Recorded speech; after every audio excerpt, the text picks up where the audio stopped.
one that it goes away. Yeah. No, that's not right. No. You want to be on, what is it, Tech Garden?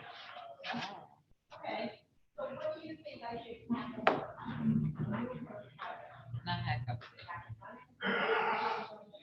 Okay. We are live on YouTube. And oh, we probably be good to We're on the YouTube. it's totally Grandma. I saw you on the Facebook.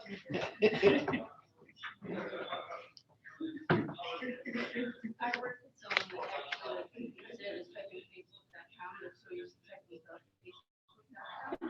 They still do it. I'm like, what do you do when you have all that? And then she. You don't gotta do all that. Right, like you're.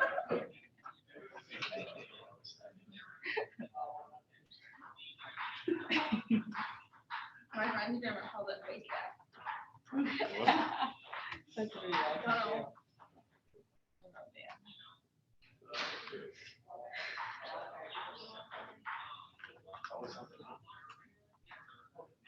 Okay. We're still live. We got the new resolution.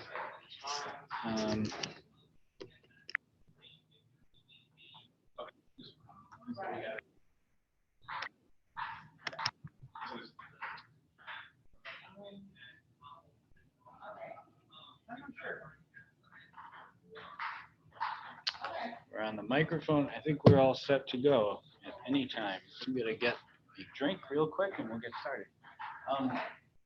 So everyone check Docker PS. Make sure your Docker Yes, Docker PS.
All right, everyone have Docker working?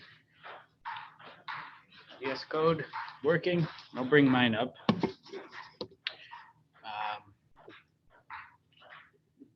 Let me go to, let me do this for now. Okay, actually, I pushed up, there was one extra change from Thursday that was just to, remember we filtered by chat room. So we were filtering the messages that were in a particular room. That change, I never pushed that up. So I just pushed that just now. It should be up as soon as this finishes. Okay. And if I do Docker PS, I've restarted my Postgres this morning. So I have Postgres running. And if you type the same thing in the terminal, everyone should see at whatever font size you're at, you should see a container ID of some kind down here below container ID. And you should see Postgres and however long ago it's been started. If you don't see this, you're going to have to get that big, long command, which is somewhere in my history. Here it is.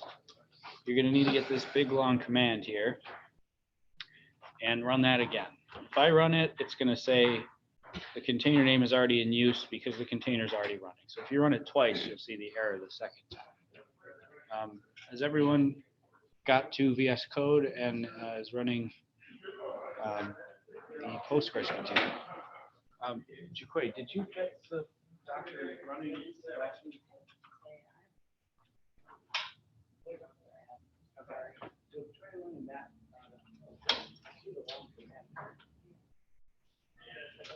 Everybody, how's it going? Hello. Hey. That's how are you? Oh, hey, Jesse. How you doing, everyone? Reimbursement form. So before I forget, if I owe you money for the form, I'm going to write you a check right now. So if you've submitted it for the doc, I'm gonna do that right now, so don't forget, and then I'll make a couple announcements. So I know Eva, I think I paid you everything last time, right? Anna, I owe you money, I think, right, for some stuff. Kelly, I'll say you submit once a day, I think, right? Well, I used my stipend and I wasn't sure if I was supposed to send you like receipts. Oh, okay. I bought with things. Oh, yeah, thank you. Yeah, Appreciate just that. to let you know. I have a list, let me get that. Okay.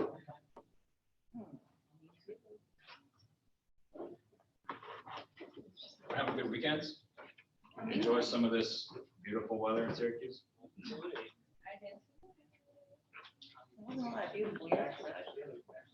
We still went hiking even though it was raining. Rain. I usually go to the dog park. We got muddy. Right. Life is monkey. Yeah. It was really refreshing. Should be on t-shirt. Life can be muddy.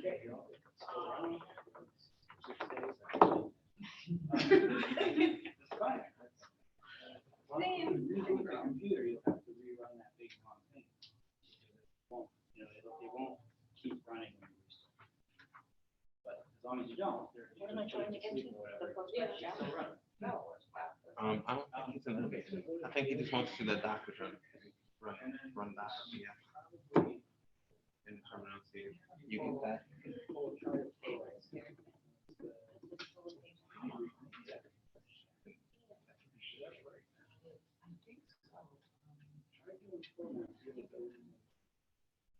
Cool, so actually, Can I still use it? so you're still in the Postgres shell. If anybody sees Oh, Postgres no, on that, okay. equals pound, we're pretty much done with Postgres, Okay.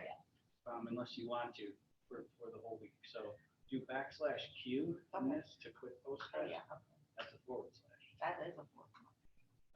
Yeah, that's not gonna work. Just checking, make sure you're paying attention there. Yeah. Okay, so now do exit, the Okay. XIT, because you're still in Docker, and we don't need to be in Docker. Okay, so you're back to the shell. And If that's you the do, long code? you don't need the long code because you were just in Docker. Oh, It's okay. definitely still running. So do Docker space PS and make sure you see a container ID that Oh, it yeah, prints yeah, out yeah. like this. Okay. So does everybody else see the container Yep. running? Anybody not? Oh, did you think so? I had it here. Just get to the container ID. As long as you see container ID. I got that. I found it, you know. Hey, you seem like you're very chill. People still say chill. I don't know. By the time the expression makes its way into my vocabulary, sometimes I'm using it ironically because I know it's like really old. Sometimes it's just making its way. Yeah. I know chill is very old, so I'm probably not at all. Stop keeping up with this as well. Why is it like?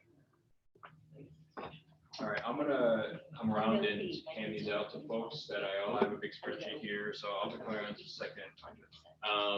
But I'm gonna kick off just with a couple announcements super quick. So I'm gonna be pinging this all in Slack as well in just a moment. So everything I'm saying, don't worry, I'll be in Slack in a second.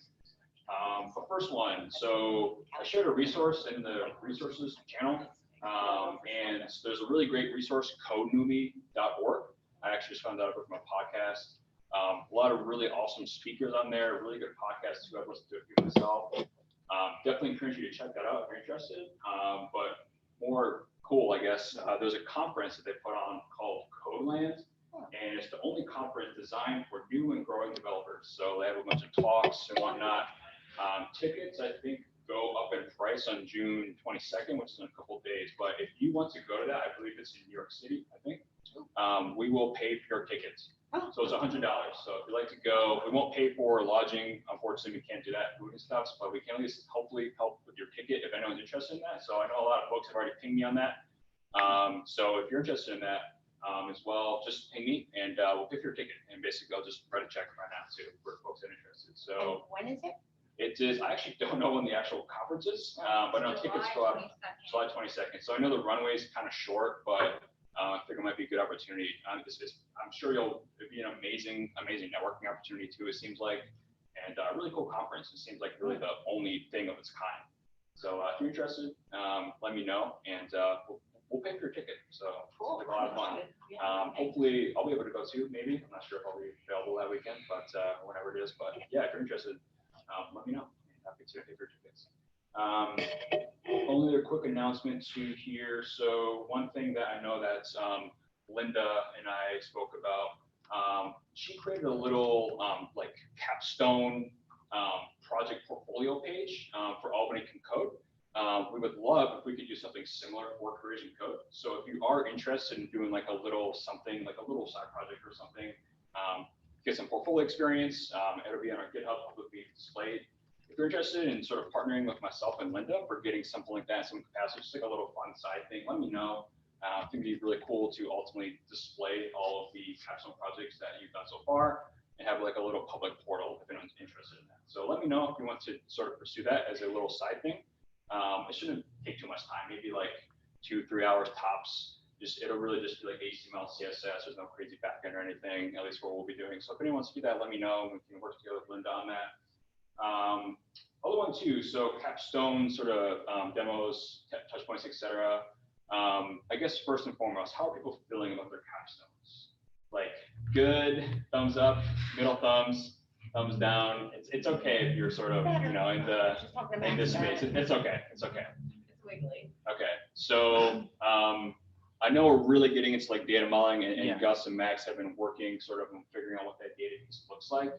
But is there anything that like myself or Doug or Will or the instructors or TAs or people can do to help with the capstone stuff? I know I've shared some resources before and whatnot. What would be helpful for us to do or to share or to have? I know Gus has also volunteered his time, Max has volunteered his time for office hours for those touch points too. I'm happy to do that on my end too. You can always grab calendar time, but how can we help support you with your capstone projects? Is there anything that we can do on our end? I have a question, but it's not. Yeah, feel free anyway, yeah. Mine is just, do I need to, so one of the things I tend to overthink the business part of it, which is weird because I don't actually want to start this business, but do I need to have a payment platform as part of the capstone? Is that a necessity or not really? That is an API you could explore, but you can sort of bake that. Like Stripe is sort of like the go-to for payment things for a lot of that. Because I made it like a bulletin board model where I sold advertising, maybe. Would that be okay? Because you're not really looking for a business plan, so I can't get hung up on that Again, stuff. the capstones are all about the celebration of what you learned over Right. the duration of the program. Like, don't worry about making $1 million of it. Like, that's awesome if you're going to, but don't sweat that stuff at all. We say the same thing at Hack Upstate. Like when there's project pitches, that is a celebration of technology, not a celebration of your business plan, basically, if that makes sense. And that goes for everyone too. So hopefully that helps. But Jakir, we were just talking earlier and you said you're building it actually for a client. So you probably will That's have awesome to, too. you will have That's to do awesome too. it. Adds a layer of complexity. Yes. That's all I'm saying. Payment plan. So you'll have to use Stripe or figure out how to. Yeah, So yeah, we'll yeah. probably do a session on that. Somebody will. Yeah. maybe Max. Yeah, so if, like, you know, that's, I love that if folks are thinking about that, that's awesome. But again, like, don't sweat it too much for, you know, for the projects and stuff like that. Again, Hack Up Say Celebration Technology is also what the capstones are. They're a celebration of your learning and your progress throughout the 24 weeks. We do want to incorporate those pieces and go the extra mile for that. I encourage you to do so, like in particular, if you want to explore those, but it'd be hard to do, I think, in the 24 weeks. But I encourage you to do so. So yeah, anything else on capstones? Any resources you can provide? Like, what can we do? I think right now, sort of still in that. I know a lot of folks are still kind of in the ideation phase, but we should be like into sort of those front end mocks a little more. Hopefully, are folks at least like sort of wireframing and like, you know, mock up what it looks like, maybe a little HTML, CSS. Is that kind of where everyone's at right now? Yeah, I'm just waiting for more time. Yeah. So And it's a lot. We over, know it's like, yeah, we know it's a tremendous. Clear's amount. not over yet. Yeah. When I try to do the front end, Okay, that's good. I keep realizing like I don't know how to do that. So like I've been trying to find like a resource online. It seems like for what I want to do, I either have to like look up like, okay, how do you do this exact thing, or like go on like, I don't like what is that? Free Code Camp. Yeah, Like, yeah. like their whole tutorial thing. That's totally fine. Like, and that's to be expected too. Like a lot of the times, like when you're learning, you'll sort of hack on stuff, look at examples and hack it to your own and whatnot. But that's totally okay. Like if there's like a specific piece of functionality, like we encourage you to use those resources. If that helps and that makes sense. So if you know of any stuff we can learn more front end stuff. Yeah, resources like, that. So in particular for like the HTML and CSS, all that stuff, like Jeremy Kahn, and Jeff Bassetti, like those folks in like the previous modules, Zoe, Christy, Cash, certainly don't hesitate to reach out to those folks again. Oh, okay. I know Jeremy in particular, he'd be a great resource to leverage for that. And he'd be happy to help out. I know we tend to co-work from time to time on the weekend. So if you have any questions on that space, you know, HTML, CSS, certainly don't hesitate to hit up previous instructors too if you need help with anything on that front. And TAs as well, of course. Okay. But yeah. And Max also suggested when you're just hacking out like your front end, just to see where you have to go to use Bootstrap just to get everything in place. And then you can start thinking about how you want to go from there before you finalize, go back and finalize. Exactly. Just because like we're getting into like data modeling obviously in this module, and so like having like some kind of front end, like just even if it's very basic, bare bones, even if it's like just the HTML and no CSS, just to have something to manipulate on the front end, just to see it, I think will be important for this project, just, you know, for the touch point or demo coming up. So hopefully that makes sense. Which is next week. Yeah, so I'm not sure if it'll be next week or the following.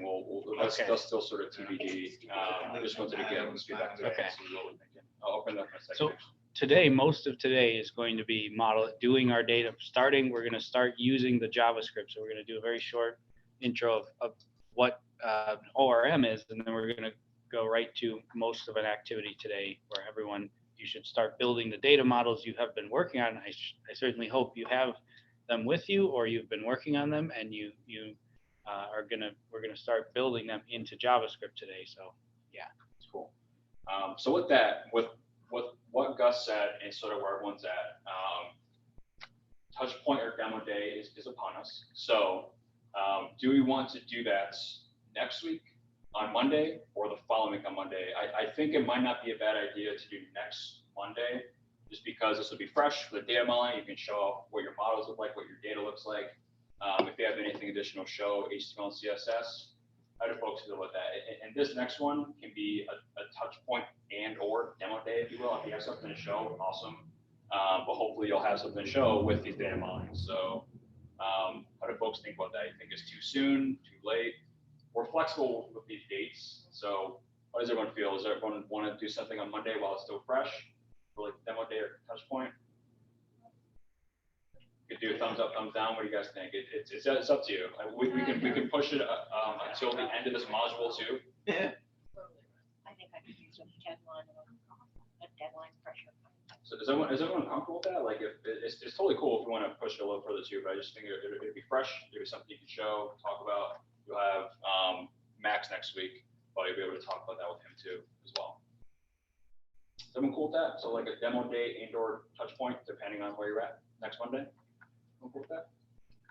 Yeah. Does that work? should, at the very least, you should be able to use Postman to interact with some version of your data by then. Yeah. And then possibly, yeah, maybe adding a very quick and dirty front end kind of thing would make sense if we have time. Yeah. Yeah, perfect. Cool. So I'm cool with that. If you have any questions or concerns, don't hesitate to reach out. And just two other things real quick, just on the capstones. So for the last week of class, right now we don't have any content like scheduled like intentionally. So the week before, Joey will be doing React, but that whole last week will just be time for you to get help and ultimately work on your capstone. So we're going to try to get the instructors and TAs to come back that final week as well, just to kind of help out with folks and whatnot. We'll still meet here, but it'll be an opportunity, you know, that Monday, Tuesday, Wednesday, and then the presentations will ultimately be on that Thursday. Now, this is the final class, so this is way down the line. I just want to let you know sort of what we're thinking for that. If folks do want to have content for that week, we can certainly figure out if folks want to do like little micro mini lessons or something like that. But I figure give you those 3 full days, you know, those 3 hours a day to ultimately work on your capstone and get help from TAs and instructors and whatnot. So what do folks think of that? You want that final week all for time for capstone work or content? Capstone work? Okay, and we'll try to round out the instructors and TAs too, and just like have everyone come and help out that whole week basically. You should be pretty far along by that point. It'll kind of be cram time, but we do want to give you the support for last week the best we can. The last question for the capstones, again, this was way in the future. Well, not way in the future. It's on the horizon, but not for a little while. So we have 2 options when it comes to sort of those capstone presentations. I was thinking we sort of have the traditional get up in front of the room, you know, where we had the kickoff, go to the front, you demo your project for 8 to 10 minutes, talk about the problems you solved, the challenges, the stuff you learned, all that good stuff, right?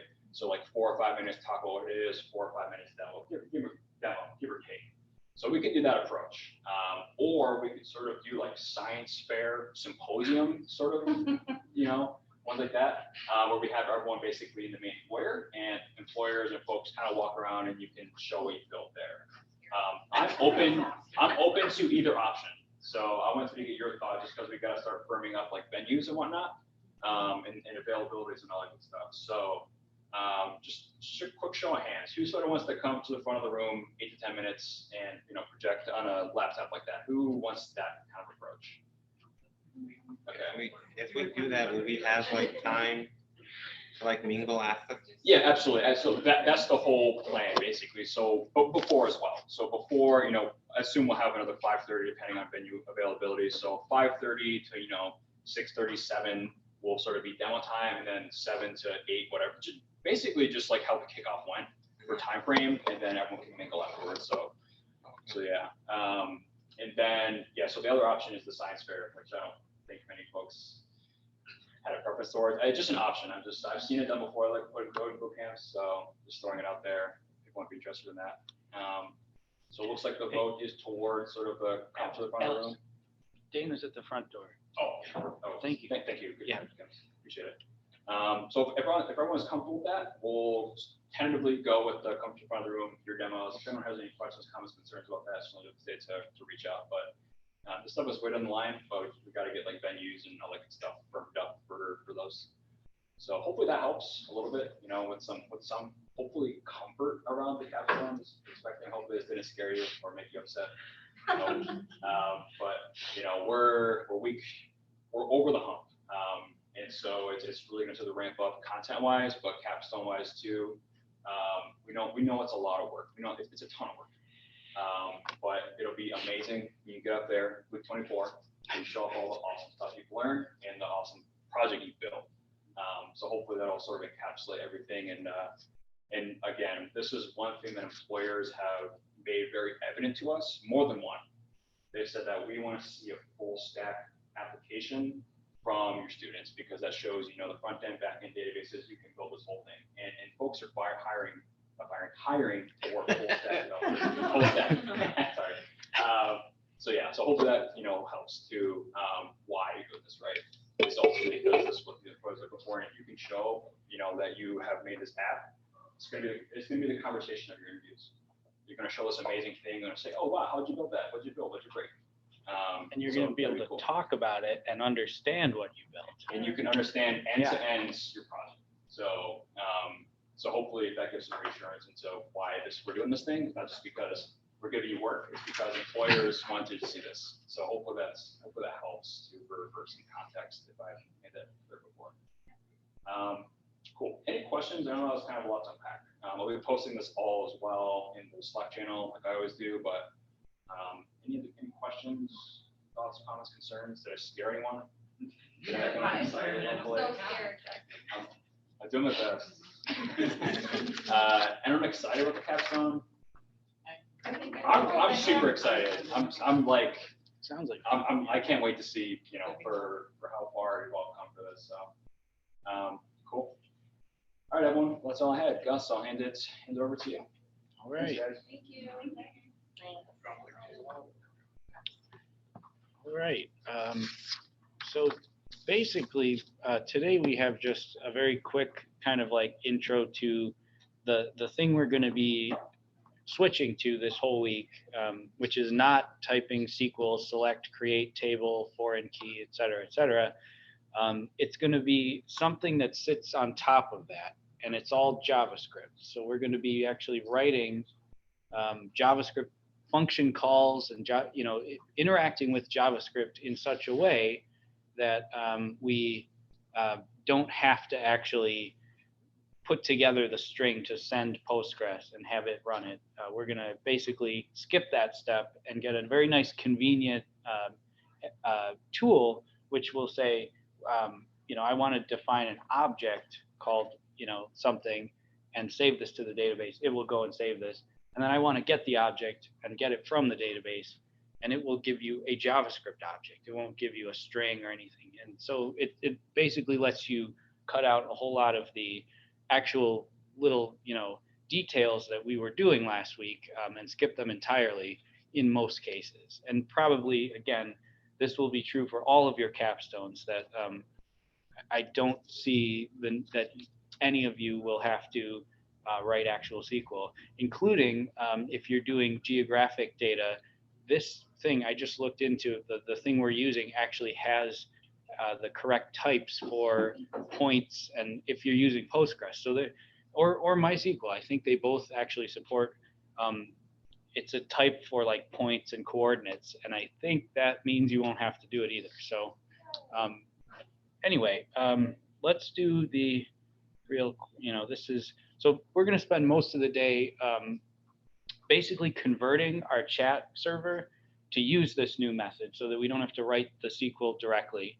And then I think I'd like to basically have the activity for most of the class be, let's try to build some data models that are for each of your projects. So if you have your diagrams, or if you can recall the models you're going to work with, we're going to start building those today in the same way that we were building the chat app.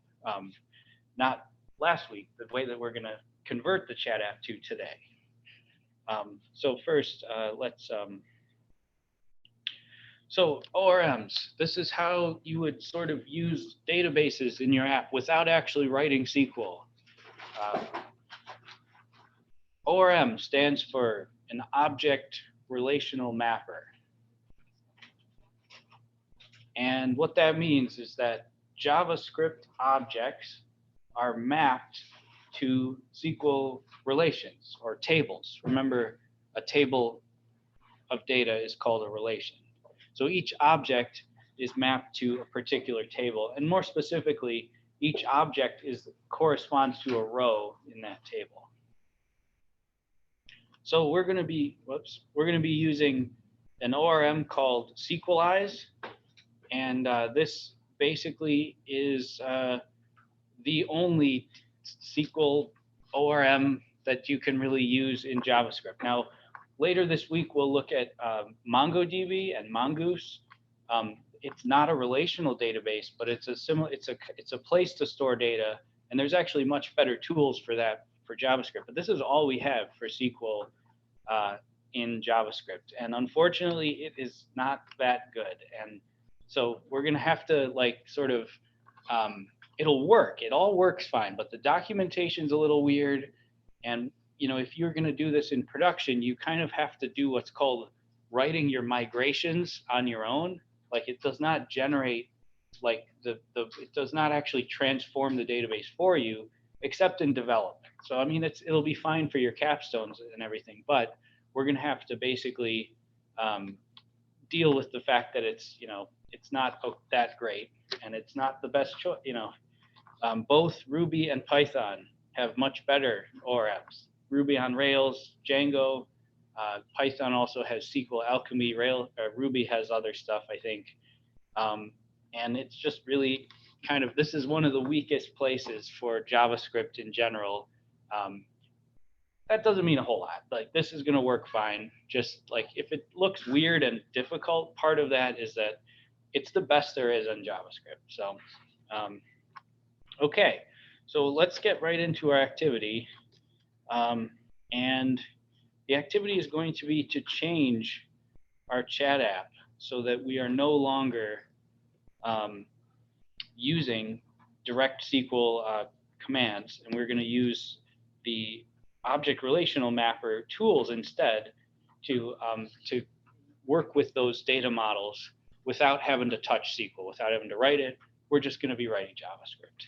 So I think I might just start over because I have a bunch of notes, and let's just make a brand new folder, and I'm going to call this one chat room ORM. How about that? Or, yeah, that's fine. Could you put your slides up to the video, Jim? Oh, sorry. There are not that many of them, but yes.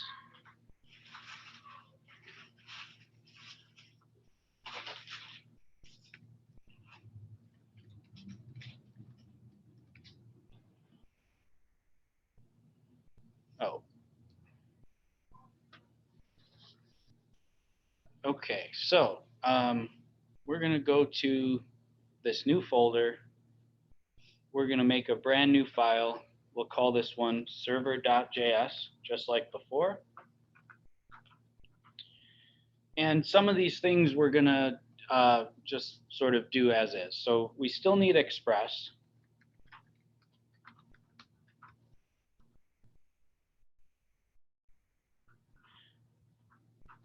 We still want that silly cores thing. And we want the body parser.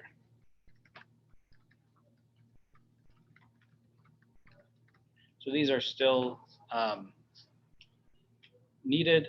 Now, I don't know if we've actually need moment or FS, but those were imported before. I guess we'll keep importing them.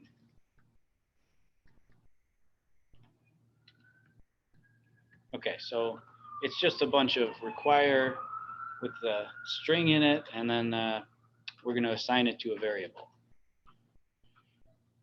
And then finally, we need SequelIze, which is our ORM. This is how we're going to connect to the database.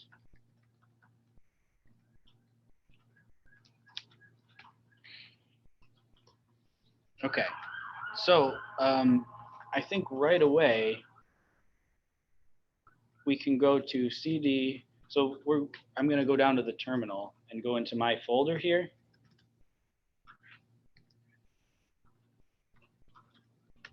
And into this chat room ORM folder. And I'm going to run npm init to start a brand new node project. You can just keep hitting enter until it goes away.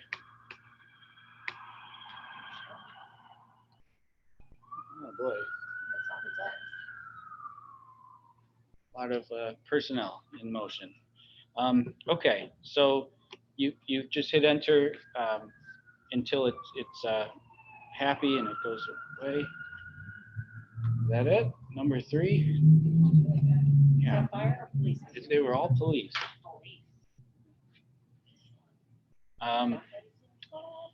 Okay, so npm init is the command. It's in a brand new folder. It's in the chat room ORM folder. And this prompts with a bunch of things. You just keep hitting enter. Now we're going to do npm install -- save.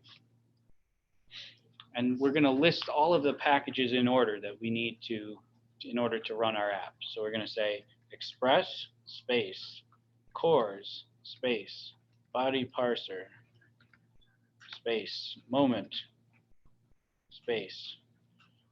I made an error. I'm going to backspace. It's body - parser space moment space fs space sequelize. Okay, so we're going to install all of these at once. And the -- save means we're going to actually add them to our package.json while we're installing them. So these are now sort of, we can save them in the file registered as the dependencies of our server. So it should work if you typed them all right. Now I have to go up here and put the dash in body parser because it's going to be looking for this stuff all has to match, what we npm installed if we want to actually use those packages. Now this side can be anything you want. Scroll up here. Okay, I will. Let me start posting. Does everybody like when I just kind of spam the channel with? We should have a whole channel for this, like npm init classroom code typing spam. Yeah. Okay, so those are our first commands. And then, of course, the server.js has to be here. Okay, so those are all of our dependencies. Now, we can say, okay,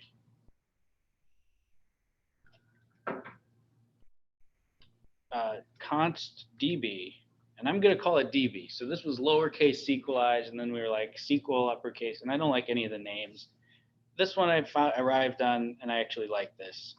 So we're going to require, and that's capital sequelize, because all the docs are going to say like this, and I don't want it to be too confusing. But when we do our instance, we'll just call it DB, and this will be capital sequelize. Sorry, it'll be new capital sequelize. And this is going to be given some arguments. The first is the type of database.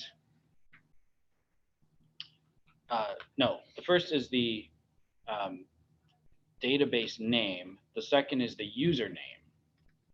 The third is CIC, the password. These are all just the same from our Docker database as before, and I'm just sort of adding them in. So host, we make a new object, and host is localhost, and then comma, next line. The dialect is Postgres. And before we had this, we'll keep this. We have a pool, which is another object, and this has max 5, min 0, and idle 10,000. So this is going to say, if you remember, maintain what's called a connection pool of up to 5 connections to this database, and then reuse them. So every time one of our postman, anytime somebody connects to our server and says, I want some data, and we say, oh, please go to the database by telling SequelORM this, it's going to have up to 5 waiting connections to that database. It makes it faster. And this is really not relevant probably for in the context of your capstones, you wouldn't even notice, but this is a common technique in production to make it much more efficient when your application server has to connect to the database. Does that make sense? Do you remember the step where we have the client connects to the application server, and then that has to connect to our database again on behalf of the client? So this sort of makes that second step much more efficient, because it doesn't really have to connect. It just reuses a connection that's already there. Okay, I'll put a semicolon at the end here. So now here's where we really get into the new stuff. This is where Sequelize is actually going to look a little different. Now I'm going to jump back to the old app, and let's just look at the code really quick here.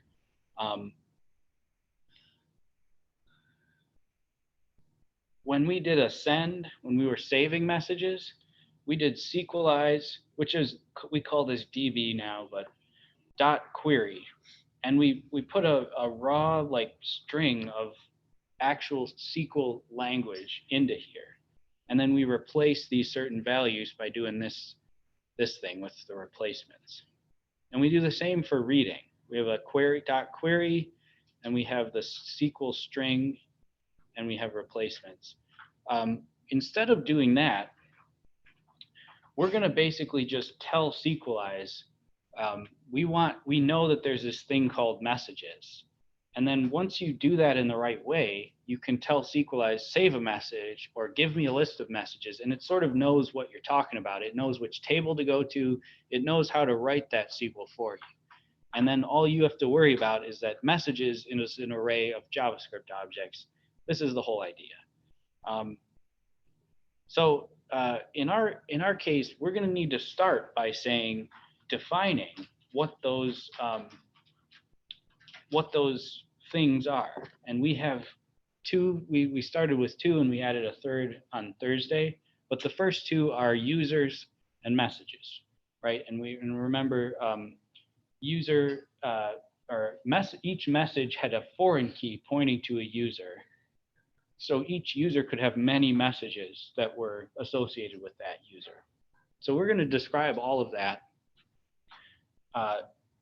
in what's called they're called models. So we're database modeling, and when you are using an object relational mapper, usually the objects are managed by what are called models, and they are models of your database. So it all that's where the language comes from. But we're going to create some models.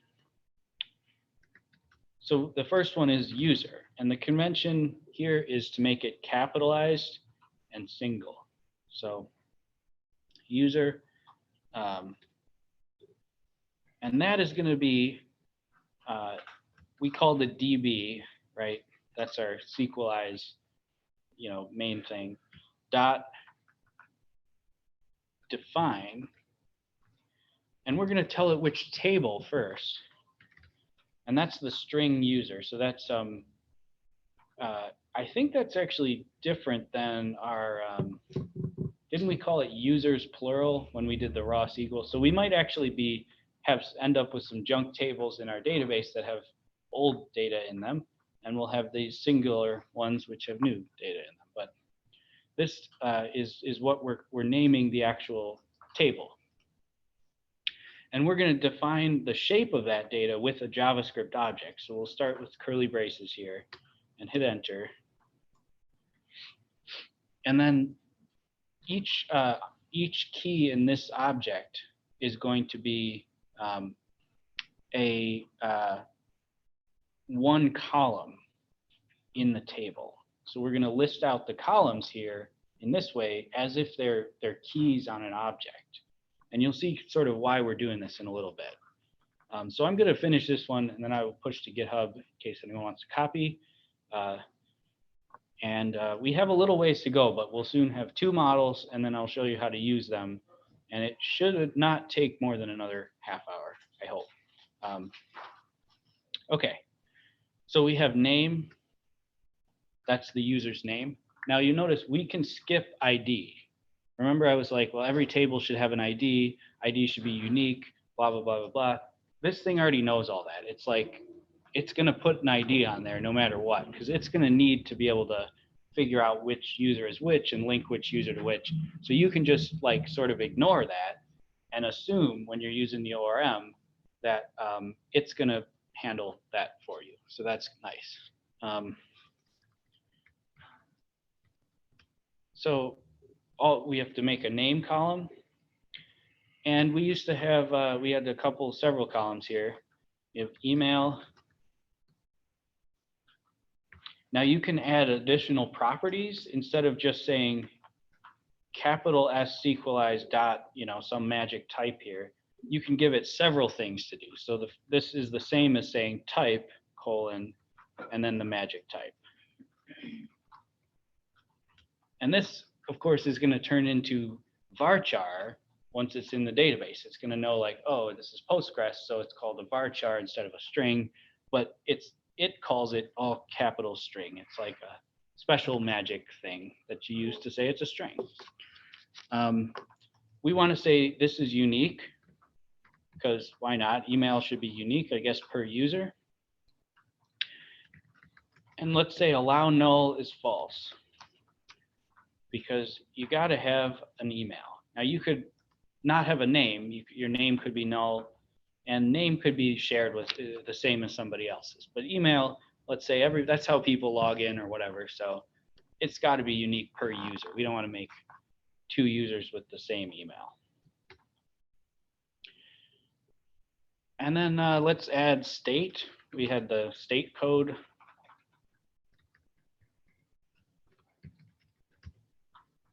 And that's another string. We won't get into like how long the string is or anything right now. And let's do birthday.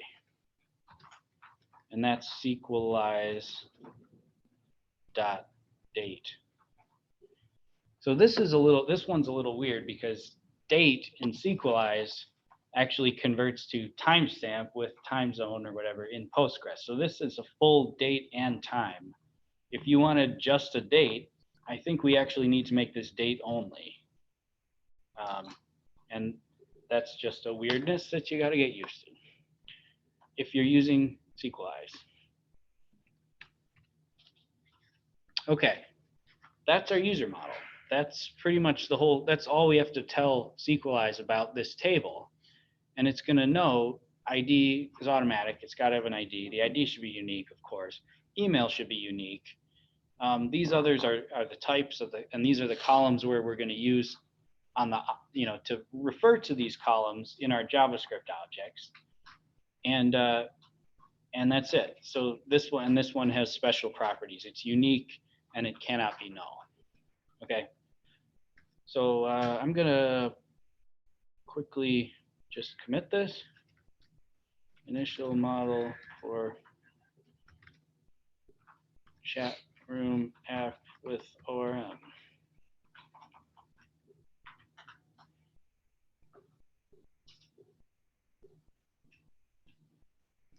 So one thing you could do is if you pull this, you can just, I don't know if people are already doing this, but you could take this folder and just drag it to somewhere else in, make your own folder. So let me sort of do that. If there's another person, you could say, okay, every time I push, you can pull, get the latest, and then just copy it into here. Oh, it says move. All right, no, don't do that. Drag it and then hold the option key and you get a little plus sign next to it. And then if you drop it there, you'll make a copy of that folder. So you can just, and then if you do control and click anytime later on this new folder, you can go to delete the whole folder. So you can, if you ever get behind or you need to like refresh or recopy over, you can just delete the folder. Don't worry about losing it as long as it's already been pushed to GitHub because it's been saved. It's up in the cloud. So I'll delete that and I'll delete this whole folder. But anyway. Okay, so we have a user model. We need a second model. That's a message. We're going to do a very similar thing. Message with all capitals and single message equals db.define, and we'll call that the string message. And then we start an object here. And the columns on message are going to be text. Again, we can skip ID. We don't need to worry about that. We have another object here. Because we're doing special properties like this one, we're going to And this we'll first do the type of it, and that is SequelORM.string, a lot of strings. And we're going to say allow null equal or colon false. So text always has to be there. It can't be null, and it's a string. But it doesn't have to be unique. You could write the same message text over and over. And then we're going to do another column, one more, called timestamp.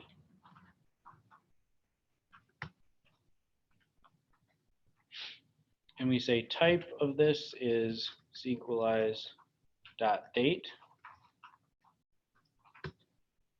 And then another line, and allow null equal colon. I'm thinking in Python today. False. And default value is SequelORM.all capitals now. This is another magic thing. And this is going to know to convert this, just like it knows which type for each database, it knows which function or whatever it needs to run in each database to get the databases now. So in the case of Postgres, this is going to be that now, where we remember we had now in our code when we were inserting things. So the default value will be the database's now function, and this means we can write messages that just have text in them, and they will be written. Okay, so we're going to add one more column here, and this will be the foreign key to user, right? So this, if you remember, each user has many messages, so therefore each message has to have a foreign key which matches the ID of exactly one user. And the way you can add that to one of these models is you say user, we'll call it user underscore ID.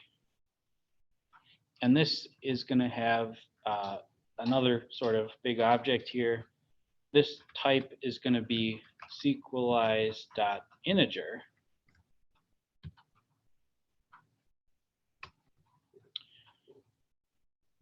Because that's the default, when it's going to by default make a column with that type as the ID.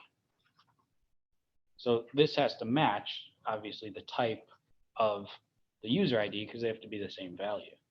So we're going to need this to be, we probably want this to be never null because each message has got to have one user. This is at least one user has zero or many messages, to be very technical. So we do allow null false, same idea there. And then we have a special thing called references. And this is where we define it as a foreign key. So references, we open that up. And this has two things in it, model user and key ID, the string ID. So this user here is actually the user we just defined right here. So we're actually, I guess, I mean, it's capital because it's like, that's how the docs have it. I don't know if it's actually a class or a new, or you'd put new in front of it. So maybe it shouldn't be, but it often, like a model like this is capitalized, and I think they just kind of took that convention. I'm trying to keep it very similar to the docs, and I'm not sure if it's, according to the style guides, if it's actually correct, but I don't know if you can do a new user.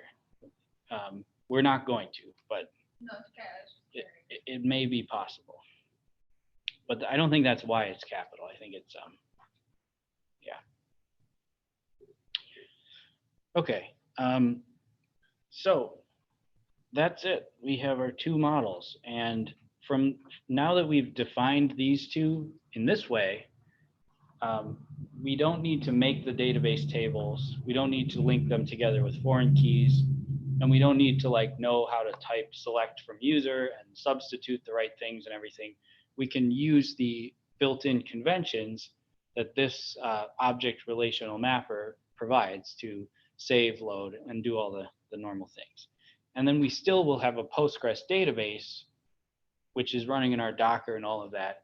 We'll still have an actual database that exists there and that is being used to sort of save all of this data and enforce the constraints and everything that we expect. So let's, let me commit this, add message model. I guess you can just click this little refresh, which does both. It's a little scary, but that's quicker.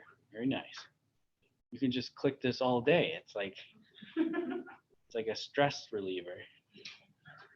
Okay. Get rid of the icon. Yeah. Yeah, the little blue, this annoying. Oh no, what do I have here? Look, I didn't save something. I didn't save it. Oh, I have an extra line. Okay. Okay, no changes. They're all in the ORM. Good. Okay. So we have our two models, and now let's we're gonna do something which so this is where it gets a little kind of sketchy and weird for development. When you're really doing an ORM backed application, you're going to want to actually save permanently every time you change or modify or update the database. You're going to want to make a special script for doing that and save them in order. And like better tools like Django and Ruby on Rails and stuff kind of do this for you automatically. You can modify, like change this to be like maybe true, like yes, allow nulls. And it will actually understand that those changes are there, and it will construct the right script. And then it will allow you to save every change you make to your database. I haven't figured out a good way to do this, and I'm kind of working on like a workaround, but in development, it doesn't really matter that much because you can just say wipe out your database every time and start over. It kind of sucks because we're back to like, now we don't have a database anymore. But unless you, so I'll show you how to wipe it out, and I'll show you how to keep it. And the rub is that if you change anything in your models, for right now, you're going to want to wipe it out and lose all your data. So I think it makes sense to let's not put a ton of data into our data models until we have a pretty good idea of what they are. And then by the time we need to actually modify the models and evolve them, we'll have to learn something about making these migrations, which again are so much easier in Python. And you know, someday you'll probably want to learn Python eventually, or Ruby, and they're great. And we don't have time in this class, but someday. You know, a lot of the concepts are very, very similar, and you'd be able to pick up write a server in about, you know, about one day, just looking at how they're very similar. There's a lot of them are very, very similar.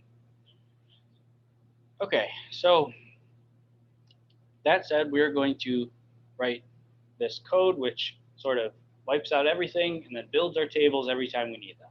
So we're going to do db.sync, and this accepts a parameter called force. And if you want to delete the data and start over and rebuild all the tables, you're going to say true. And if you don't want to, if you haven't modified your tables and you want to continue, you know, restart your server and continue working on it, just make force false. Okay, so if force is true, this will tear down and recreate all tables, including the data.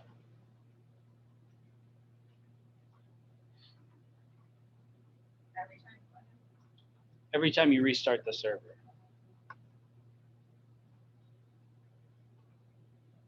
Okay.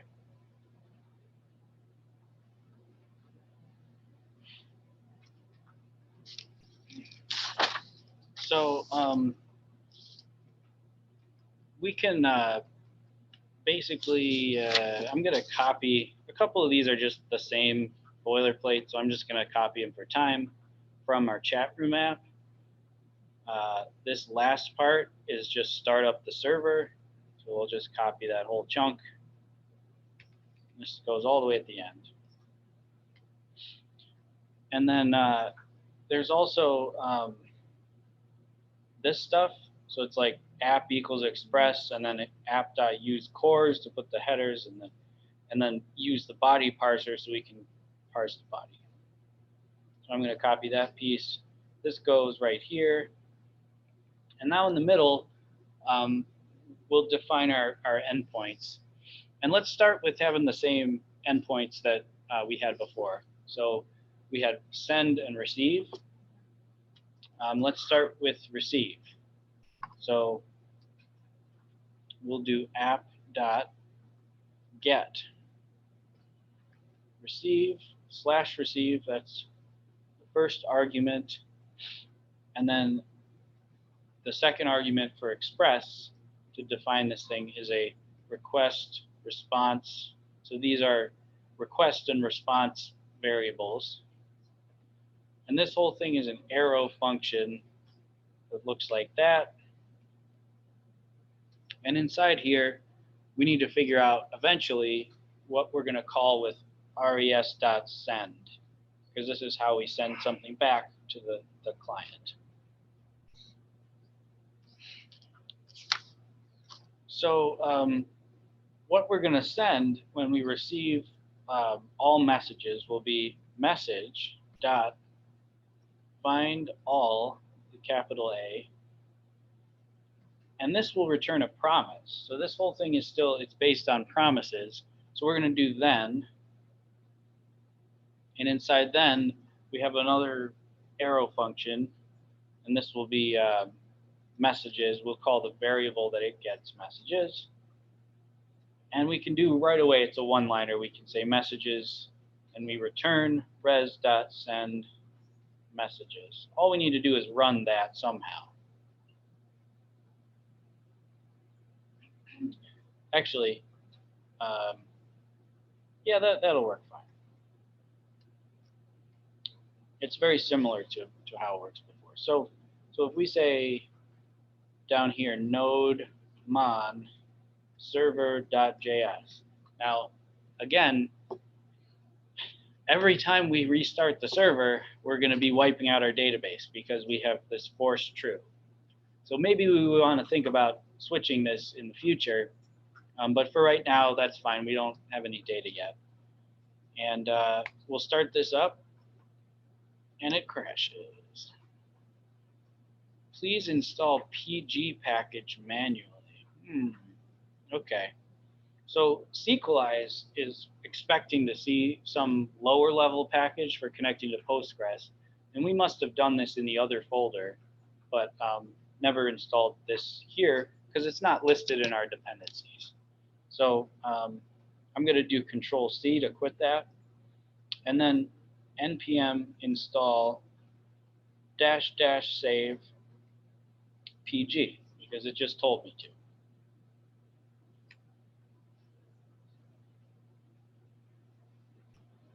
Okay.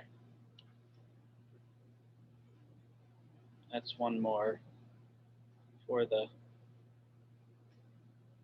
Oh, Linda said pushing the code didn't work. Let me try committing. Well, as soon as this works, let me try committing what I have.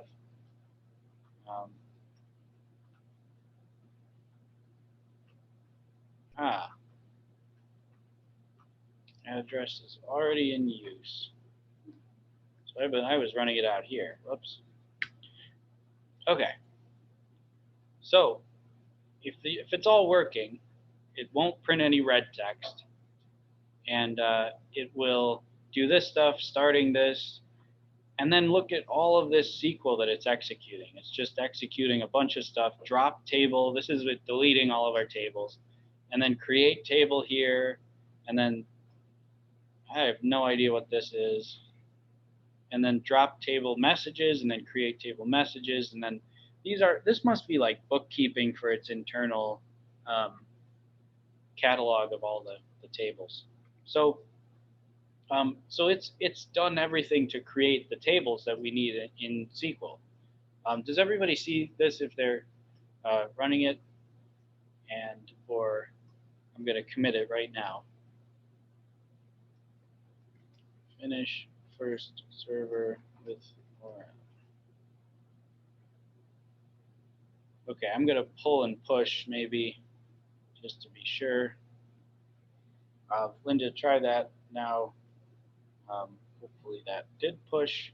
It's in a new folder though. It's in chatroom-ORM in my folder rather than chatroom app, which is the original. Okay. So if you get this folder, all you're going to have to do is run npm install, because this already has the dependencies now. I've saved them all. So if you download this later and you want to go to my folder, all you have to do is npm install and then node server.js or nodemon server.js. And it should, if you have your Docker running and it can connect, it should just work. What happened? Cool. Okay, and now I can go to a local URL /receive, and I'm going to get back an empty array. So that's actually looking in the database for messages, but there's nothing there yet. And before we go any further, let me set up that local tunnel.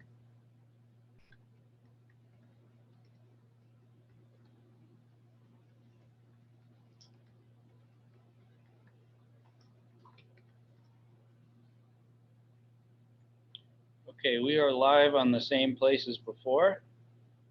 So if you are in Postman, everyone can go to receive, and you should see the empty array here, which is means it's working. Okay, let's add another endpoint to create a message. So I'm going to copy that whole thing because I'm lazy. We're going to say app.put. That's how it used to be. And it's going to be send. And we have request response. Now, instead of just returning all the messages, we are going to actually make a new message. And we can do all of these operations with our magic message model. This is the point of doing all that setup with the database, because now we can say message.create. And inside here, we're going to pass this create function an object which has the matching fields that we just defined in our model. So create will get an object here, and the object will have text. Hello, this is a message. And after we create it, we're going to do a .then. Because remember, this whole thing is all promise, everything's promises. So whenever you do a database operation, it's going to finish this. It's going to finish this function and return a promise. So you need to always do your next thing in a .then function. So .then, and what that gives you back is the actual new message object that it created. So it's going to just basically hand you back this, probably plus an ID or anything else it added that's a default. And we can take this, and I'm going to open some curly braces, and then we'll say res.send, and we'll put an object here. We'll say status OK, and then instead of just doing status OK, let's actually give a little bit more feedback that it's working. So we'll do message. Now this is the same as saying message colon message. Did anyone learn this shortcut before? Okay, never mind. Don't worry about the shortcut. You can totally skip doing the colon if you want, but let's just say message is the message, and that's what was handed to us by the promise when it resolved. So when we do our then, we get handed that message, and we can send it back in the response. Okay, we need one more thing because there could easily be an error, and we don't want it to just get stuck forever, which is what happened last week. So we're going to do .catch. And this is a very similar pattern, except this one gets something called an error, I guess. And we'll do the same kind of thing, new line, and we'll say res.send status, whoops, error, message, or not message, we'll say error is error. So we'll send back that just error object, whatever that is. And then one more semicolon down here. Okay, so if we try to create a message, it'll be like this. Oh, and like, this is fine and everything, but why don't we actually make it read this from the API call that you make? So we'll do req.body.text. Okay, so it just restarted and wiped out my whole database. And if we go to, let's see, the local tunnel, and we say receive, we get the empty array. And if we put to send, we're going to get an error. And it says message.text cannot be null. Oh, right, because I didn't even send the text. This is a message. Now we're going to get a different error, and this says user ID cannot be null. We defined user, and we have a model for the user, and then we actually said that there is a user ID column, and it must reference a user, and that it can't be null. So we've set up a foreign key that's not nullable, and it doesn't like that our message doesn't have a user. So we need to be able to make some users in order for this to actually work. And in order to do that pretty darn easily, I think I'm just going to copy this whole thing, and we'll make our first what are called resources. So you'll get into this a lot more next week with Max.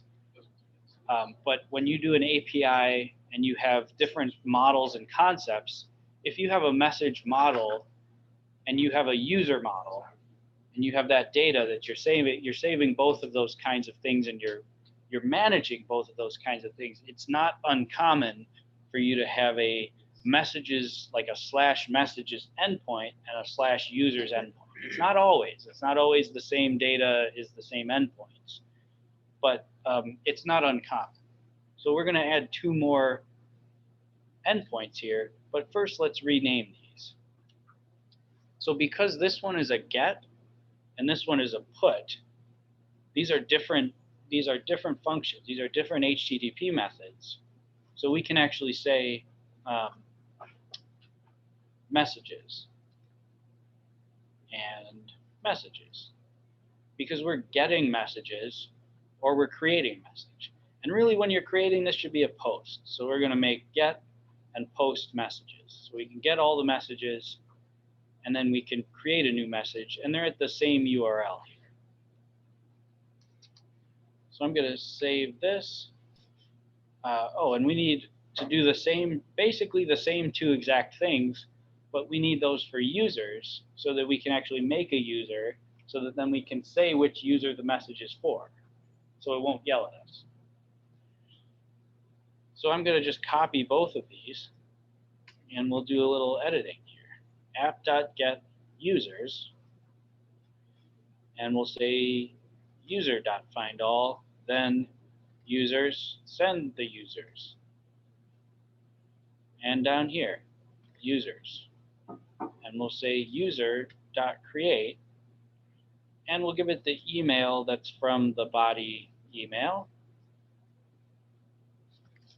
And then with our user, we're going to say OK, and the response will have a user with all of that, whatever that is. And the error is the same as the error. So these are our two new endpoints for listing or creating users. And these are the endpoints for listing or creating messages. Get users, get a list of users, post a new user. We'll say get a list of messages, post a new message.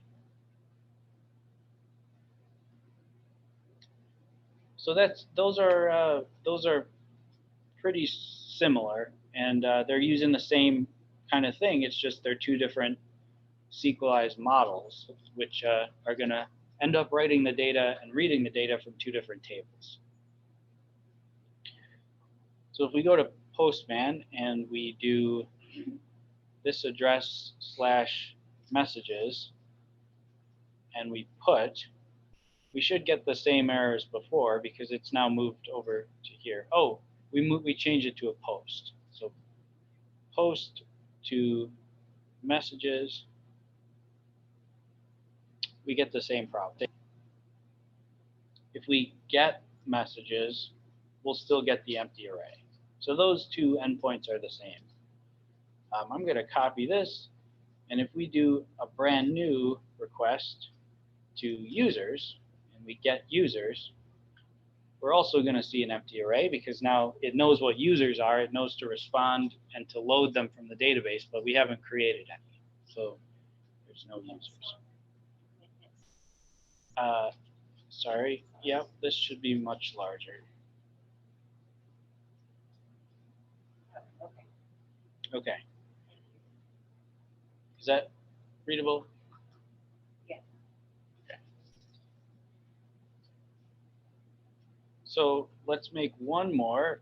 And if we use the same URL here, /users, but now this one will be a post. Let's see what it says. Email can't be null. Of course, we need the email. So I'm going to go body, raw, JSON.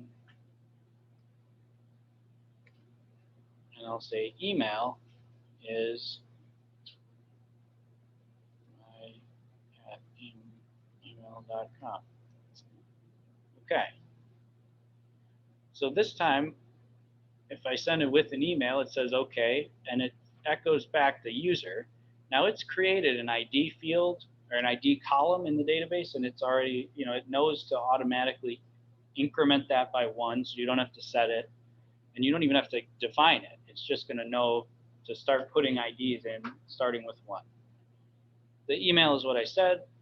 These are automatically managed, so these are just built in more stuff. So whenever you change the user, if I did a put and altered their email or altered their name, the updated at would change. But the created at is always going to be right what it says here, because this is when it was created. And then these are the other 3 fields that we defined, but all of them are null. They're all possible to make them null, and we didn't pass them along. And even if we did, our server doesn't even do anything with them. See, it's only looking for something called email in the body, so it's not it's not even going to work. So those are all, of course, going to be null. But now, if we get users, we see the new user. And if we include that user ID in our message, it should be fine. Message.userid cannot be null. Well, it isn't. Maybe we've forgotten to pass it through from the database, or from the, see, we've forgotten to actually include it in our call to our model. So we need to add user ID is request.body.user ID. And in the future, let's say you were building this out and you had people log into your application and you had a special user object or something that is not, I can't just say that I'm user 2 or whatever whenever I want. And I don't have to say I'm user 2. I've just logged in and I've gotten the proper credentials. In that case, you're not going to take the user ID from the request body like this, because this just lets anyone claim to be any user.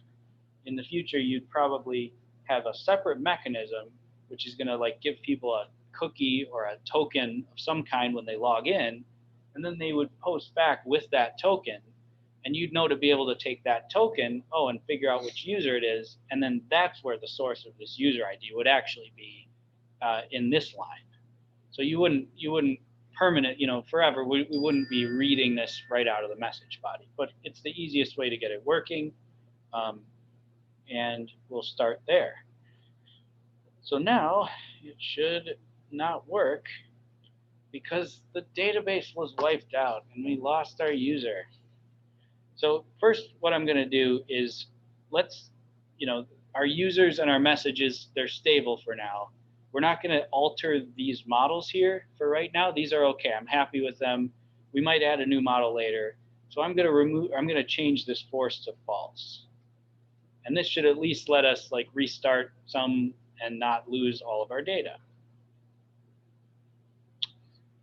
Okay, so we need to create the user first. Post.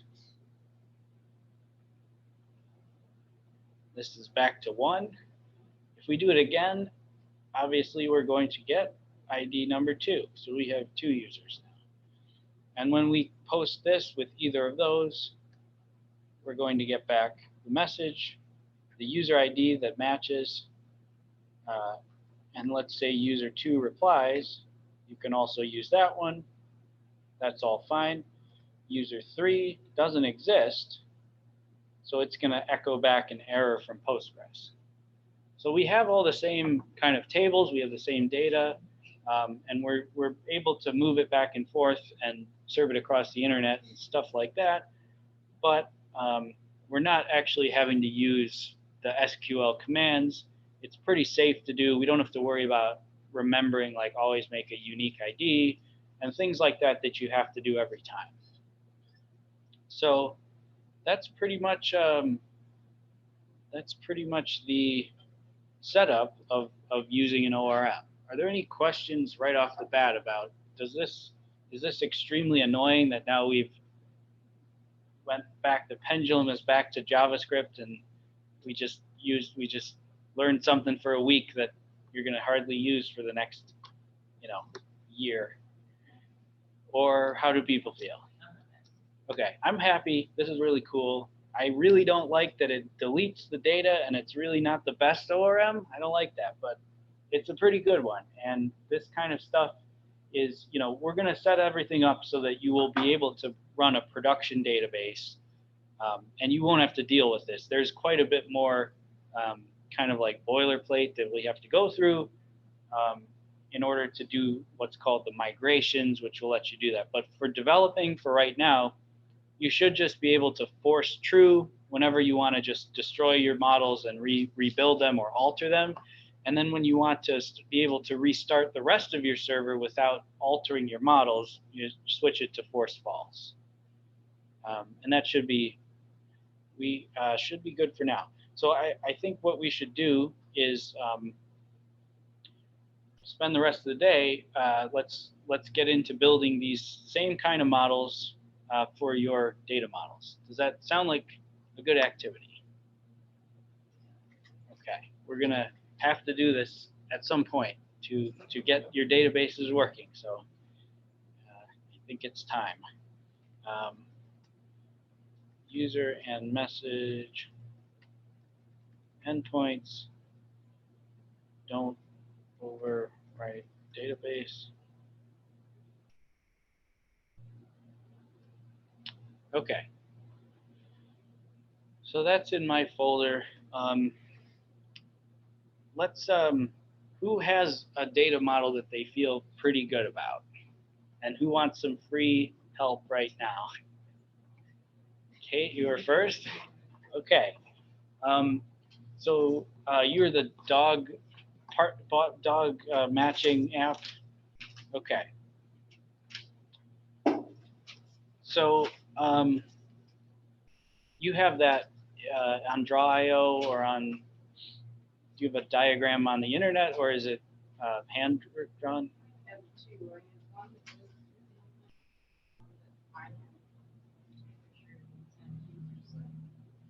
Oh, right. Okay. Oh, Karen raised her hand virtually. Karen, you might have been first technically, but I don't know if that's quick enough. Sorry. Maybe we'll do it. We'll do it after. Oh, okay. Yeah. Okay. So this tool, and this is, I'm listing like for the rest of the week. There's another article to read. There will be reading, but the homework for this whole week and for last week and for everything is to end up at the end of the 2 weeks with number one, the data model drawing. And this is, we'll show one way of doing that on the internet. And then number two, the code, just like this code, the code to actually define those models in SequelORM. So you should end up with something like an app like this. Now you don't need to get it all wired up with all the API endpoints and everything, but the data model and having these mapped out as SequelORM models will be the homework for the whole week. And we're going to start that today. Anyway, so I'm going to save this Capstone data Draw.io XML. Okay. So I talked about this site, draw.io. And I'm going to say open existing diagram. You might have to do your first time setup. So let me know if it doesn't look like that. You can also use Lucidchart. That's a tool. And there's other tools, but these are the ones I know about or use. Okay. So I'm going to open that file with all that text in it. And this is Kate's model. And I'm just going to leave this up on the screen. And let's do a break, and then let's start with this one. And I think, unless do you want to do the beginning of this first, and then start on your own? Because like everybody's gonna, we're gonna, if it's okay, I'd like us to sort of just actually start working on our own models that are like this in SequelORM. What? Yeah. Another this. Okay. Well, I think we'll have help, and we'll probably have to do some of them up on the screen like this, which is fine. But yeah. Okay. So you have a user, which is that's pretty easy. We already have that. User ID, name, address, email.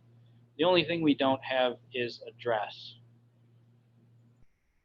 So what I'm going to do is make a new folder here in my folder, but you can put it in yours and say Kate or what's your folder?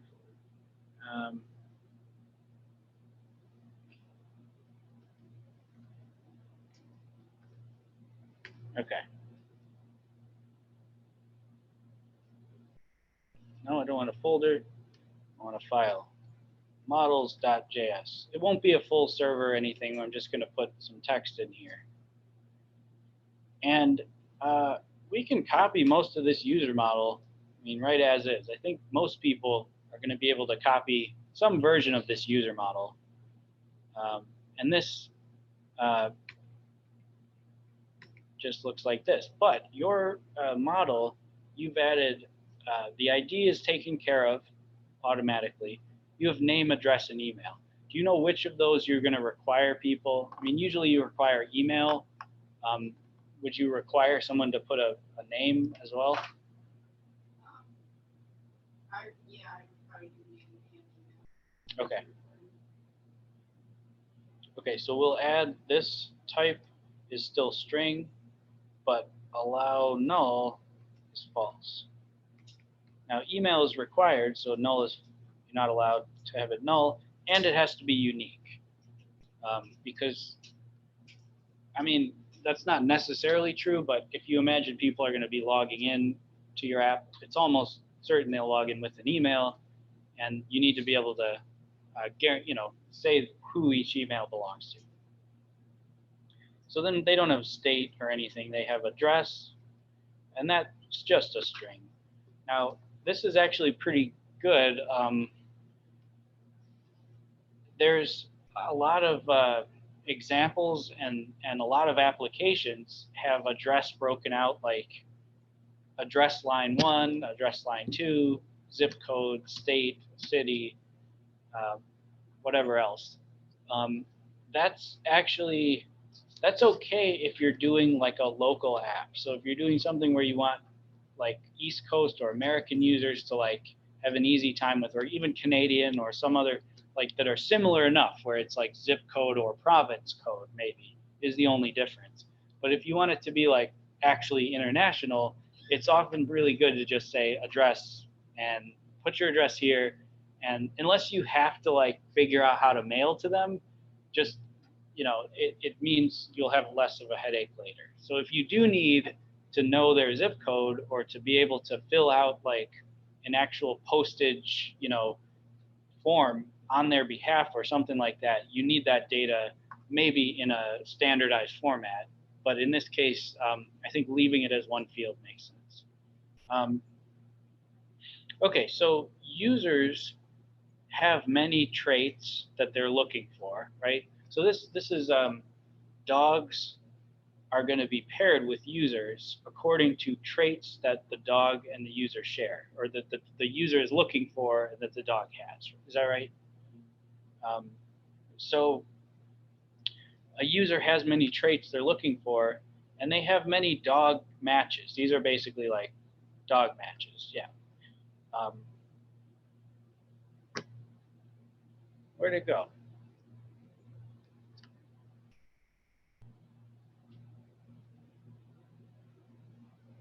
Oh man, I lost it.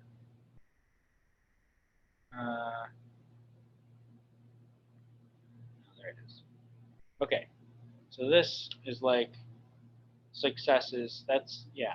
But this is a many to many. This is just linking together many users with many dogs. Some users are power users. They adopt 20 dogs, and then some dogs. All quarters. Some dogs keep getting put up for adoption, I guess. Maybe. You think like a dog could have many users? Yeah. Well, I mean, they're dogs not get necessarily saying like, oh, they're automatically adopted to it, like it's choices. Oh. So Okay. many users could be matched with the same dog, So or they could have many dogs there. okay. So you have to have some kind of way to say a dog has been adopted, right? And either you would say, yes, it's been adopted by a user, in which case you'd have a separate kind of like adopted by key that goes right to the user, or you could just have a true or false on the dog that says is adopted, and then you don't want to show those, or I don't know if you just delete the dog when it's adopted, or how that works. You totally could for your capstone, yes, but yeah. You might want paperwork in case you ever got audited or something like that. Anyway, but there's nothing, a user doesn't have any foreign keys to anything else. So I think we're done with the user model. We need a dog model and we need a traits model. And let's start with just those three.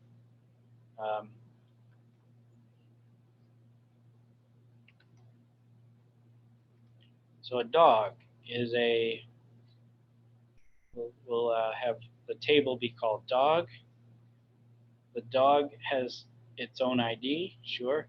Now, is this ID, does it matter what the dog ID is, or is this actually something that's important to show users and to display in the system? Is this an ID based on something real? No, I mean, Okay. it would just be like if the user has an ID, it's just an Okay. easy way when you get into the traits table. Okay, so it's not a natural key. It's just a primary key, which is a number, and it's fine for SQLize to just assign each dog the next number. Right? Okay, so we don't need to include that one. Traits, now that we're not going to actually put that in the dog model because those are all based on the references that it has to traits. Has a name, size, breed, description, picture, and shelter context. Let's do a couple of those. Let's do name, size. What is size? Is that a string? Small, medium, or large? Okay. Is it required? Yeah. Okay. Breed, that's a string. Is it required also? Yes. Okay. Okay, and let's leave that for right now because we're going to get into, there might be some more things you want to do to make sure size is only ever one of a particular choices. But for right now, just set the size to the right string, probably, small like that or medium. Okay. And that's it. That's the dog model. Hooray. I mean, there's more, but you can do that. And then traits. Now this is going to be singular. It's going to be a trait table. And the trait is going to have some of those foreign keys. So we're going to have to, rather than typing it out again, I'm going to copy this chunk for each foreign key.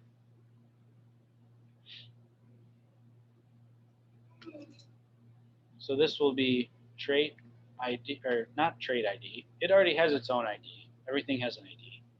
This is going to have user ID, which can't be null, and it references exactly that. And it's also going to have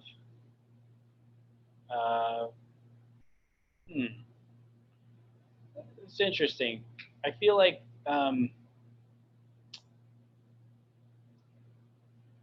this isn't going to work because this is going to be pairing one user.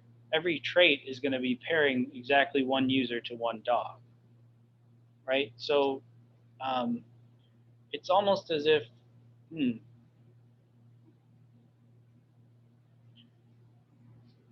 it's almost as if like this table has either a user who is looking for it or a dog that has it, but not usually both, right?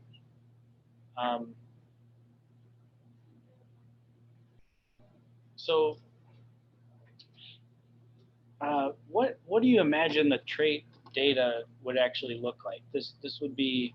So I sent you the format of what I thought the table should be, like I took a picture and then sent it to you through Slack. Okay. Yesterday, and that's how I'm imagining the table. Maybe, okay. I need to rotate this. That's like my thought, that each user is like trait IDs are unique, but each user gets one and each dog gets one, and then based on those Okay. trait IDs. Okay. So traits are like every dog with agility has the same agility. There's one row in the traits table that says agility or whatever, right? And every dog that has that is linked to that table. Okay. So these are, I think, actually many-to-many with both. And I'm not going to do the whole full notation, but like many users can be looking for the same trait, and a user can be looking for many traits. Those are both true, right? So the same is true of dogs.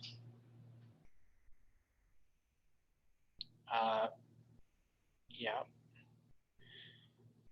And if you remember, this actually implies that we want to put, there will actually be a SQL table in the middle, which is called dog to trait or something, and user to trait. And it's going to be mapping one user to one trait, one dog to one trait. That makes sense? Now, that if we were doing just SQL tables, we'd have to make these two new tables. There is actually a way to do this automatically with SequelORM to do a many-to-many table. So let's see if we can skip using. Let's see if we can skip actually having to define those tables in the middle. So see how there's not the greatest documentation, but they have one-to-one, one-to-many, and they call many-to-many belongs to many, which is a little strange, but we will use this example.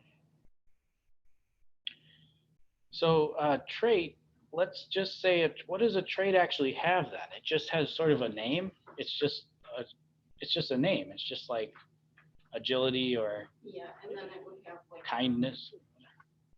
Like the idea is, you know, if you took like a quiz, you have like 8 answers, and you get like your total from that. So like each trait would have like an assigned value. Okay. So you take a quiz to give you a list of traits and the value that you place on each one. Yes. Got it. Okay. Okay. Maybe you should move on to somebody else's example. No, I mean this is good because almost Sorry, I didn't mean to count. almost everyone has a similar, you know, they're going to have run into similar kind of things, you know. But yeah, so we might actually you might actually have to. So dogs just have traits or don't have traits, right? Or do they have degrees of traits too? They would probably have degrees of traits too. Oh man, this gets really complicated. So I think we're going to have to make dog to trait and user to trait, and each one of those is going to have a score on it as well. You can't just say this user is looking for this trait. It's like this user weights this trait as a 7 or an 8 or whatever. Okay, so let's do Are you it. gonna have put them in order of importance? What did you mean? No, Like, so point like based value? on questions that I give you, like, so you're almost taking a personality quiz for like yourself. Right. And then based on what you are, there will be a dog that's kind of like your counterpart. Okay, so we'll say trait just has a name and it's not nullable, but we need 2 more. We need user to trait.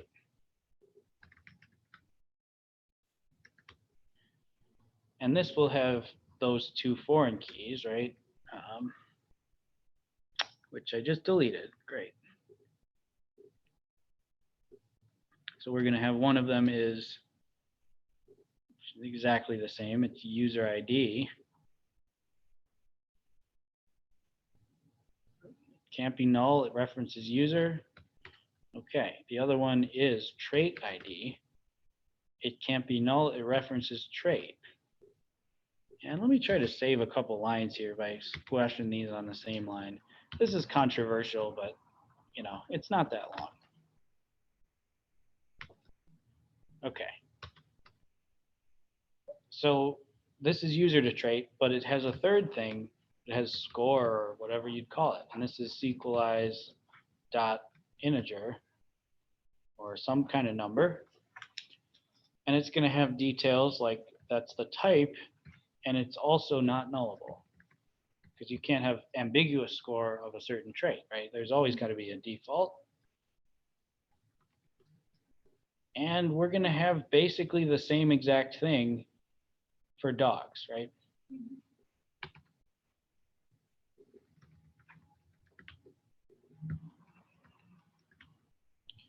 And this will have dog ID, which references the dog model. it'll have the same trade ID and it'll have the same score.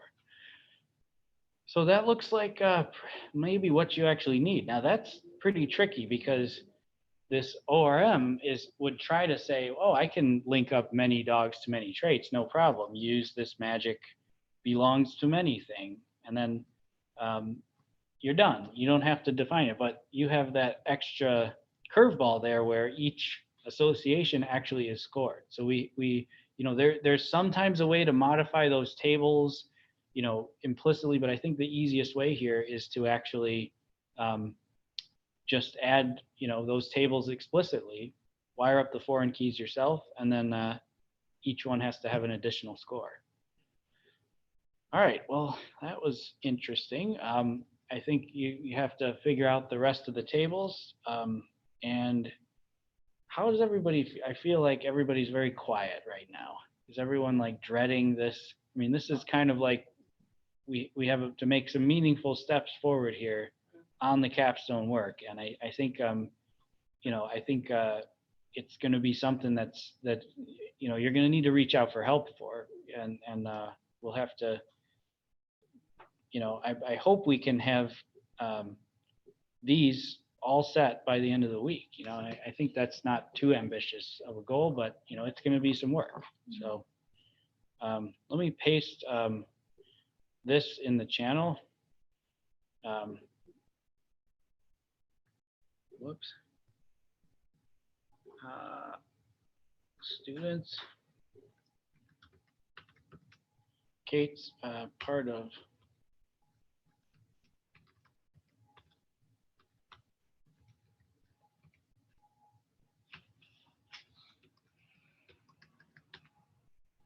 okay, that's a big giant paste.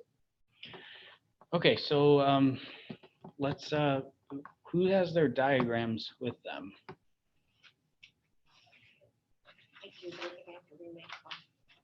Okay, can everybody, let's take a break, and then for the last part of class, let's at least get everyone to the point where we understand which of these things we're going to have to create. We don't have to list out all of the fields and figure out all of the foreign keys yet, but let's have everybody come up with a list of the concepts, the models that they're actually going to be using. All right.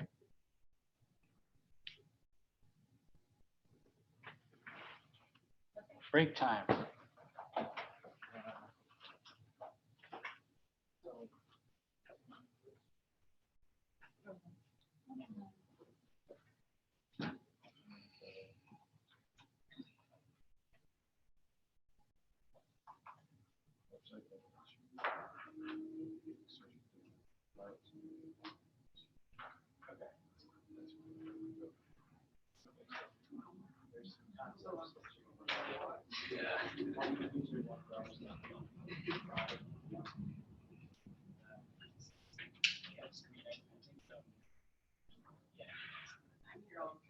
Trying to constrain it to probably 5 or so models is probably right.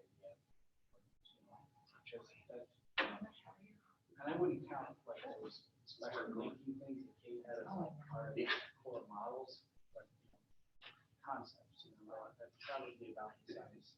I would think easily that size. Yeah, so you're gonna have to figure out like products. 2 or 3 other things that are one of them. No, go ahead. I did my first one on. Yeah. I added the others.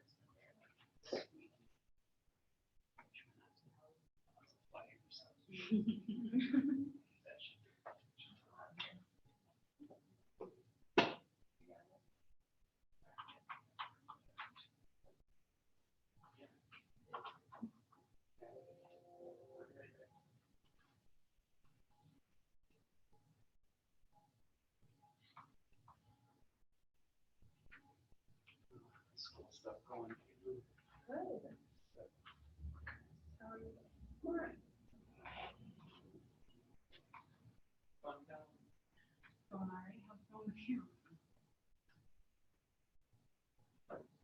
Just make my way down the line. There you go.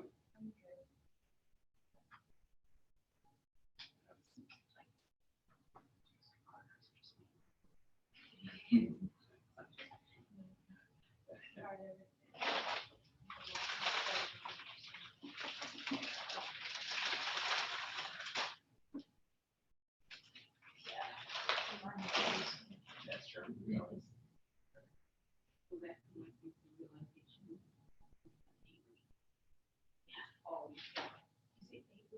Weeks left. Yeah. What's crazy is how much you guys have learned. Because how many people have been part-time? So it's a 24-week program. So okay, 15. But how much you guys have learned? It's pretty great. It is a lot.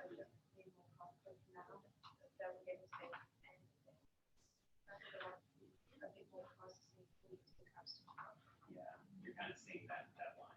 Oh my gosh, got a lot of work.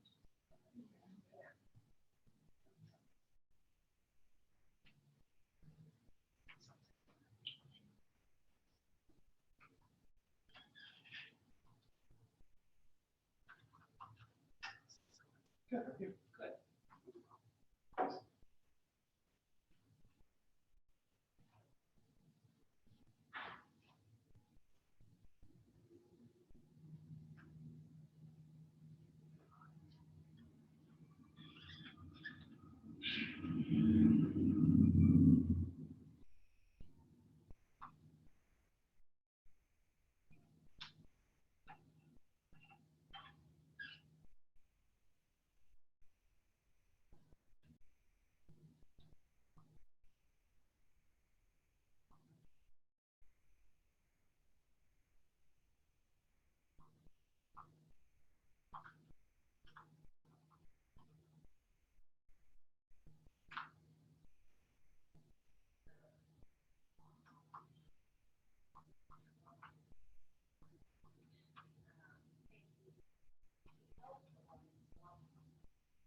Wherever the services you go to the page, it tells you the services available.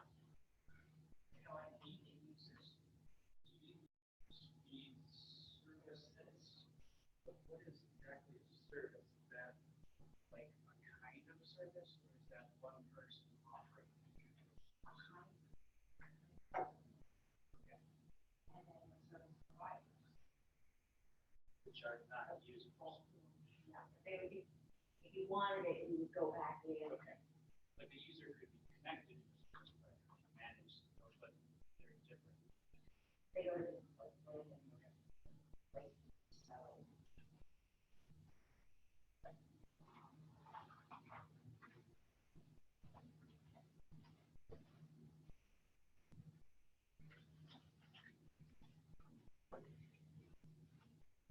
All right. All right, Karen might want to send her diagram over. So, I think it's totally fine if we just go through everybody's and get started, get each one of them started, because, I think this is like seeing how these things are modeled. And, I think really a lot of it is having to, actually make concrete all the data you're working on, limits of what your application is going to process. Yeah.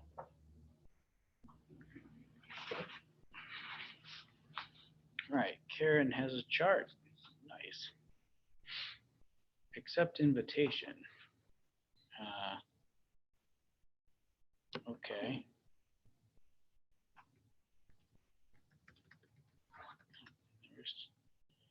Never signed up for this.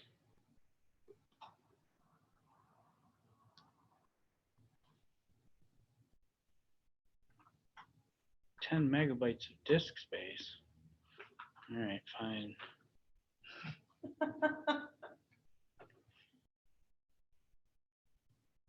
Yeah, okay, I get it. So drawing it. Hooray.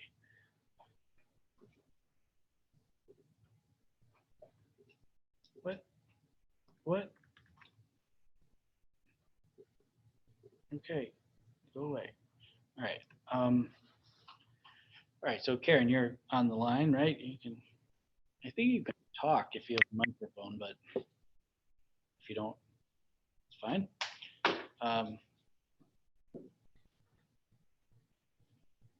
So you have a user has many shooter positions. So a shooter is like, I'm shooter number 2 today. And a user, users are friends with other users. Each round has many shooters in it. And each shooter shoots at many targets. Why doesn't round and target have any relationship between them? This is, oh, hello. Say something. Hello. I heard for a sec, I think I heard you. So when I did this with, can you hear me? Yes, we can hear you. Can you hear me, Gus? Yes, I can hear you. Can you hear me? So when I did this with, can you hear me? It's like echoing. Are you watching the YouTube stream or in the Zoom? You want to be in the Zoom channel. Hang on.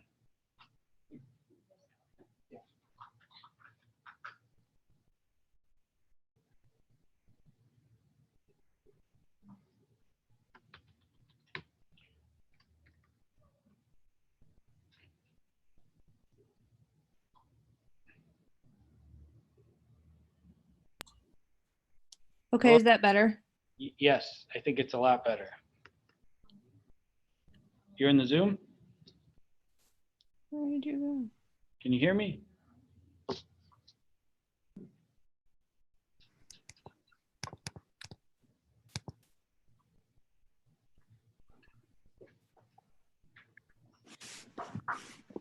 Can you hear me?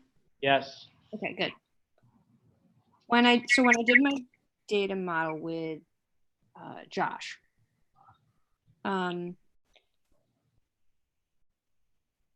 it didn't, so each shooter is going to be shooting at many targets. Right. But it's only one round in each round. So you go to shoot a round and you're shooting 30 targets and then you're done. But a target, shouldn't each target be part of a round? And I asked that question and he said no, because in that round, each shooter is going to have many targets. He said it would be like overkill to do them. But a shooter has many rounds. Like, how do you know which target, which round each target was in? You know? Because when it's they pick, say 30 targets. Say you're going to shoot a round and it's 30 targets. Once that's done, that round is done. If they want to go do more, they would open a new round. Oh, and they would be a new shooter because they've started a new round. Got it. Okay, then that makes sense. Yep. Right. Cool. Okay, so do you want to get started with this? I can. I'm this. Have you typed out any of this, or do you want to type? You want me to do some of this? A couple of these? I haven't started typing any of it yet because I wanted to make sure that I had it right and that what was there, because I think the friends part of it was something that I didn't need to have in there right now. Okay. Because each user is going to be friends. Well, you everybody can be friends, and that was something that we hadn't quite figured out yet. Like, because so like you just automatically become friends, or do you have to accept the friendship, or whatever, however it is. That's one thing that we didn't figure out. Yeah, it might be. It's something you can add later, and it's yeah. Well, so in this case, Okay. So user is obviously there. Yep. You have name, email, address, whatever you want. Yeah, it was just gonna be pretty simple, just like their name, email address, and then like a username and password. That was it. Okay. We'll get to passwords, I think, later. Right. And username is often email. So it might be just nothing but those for Okay. right now, but yeah. Okay, there's gonna be something called a shooter, which definitely has a foreign key to a user. Is that right? Yes, because it will show like the default user, but if they want to connect, if they want to add other people in a group, say there's 3 of you that go to shoot, then you would need an ID for each shooter. Okay, but how, so if, is this all happening on the same cell phone or something? Oh. Yeah. Yep. Okay, and you have to be able to either look up the user or, Just yeah. put in a name. Yep.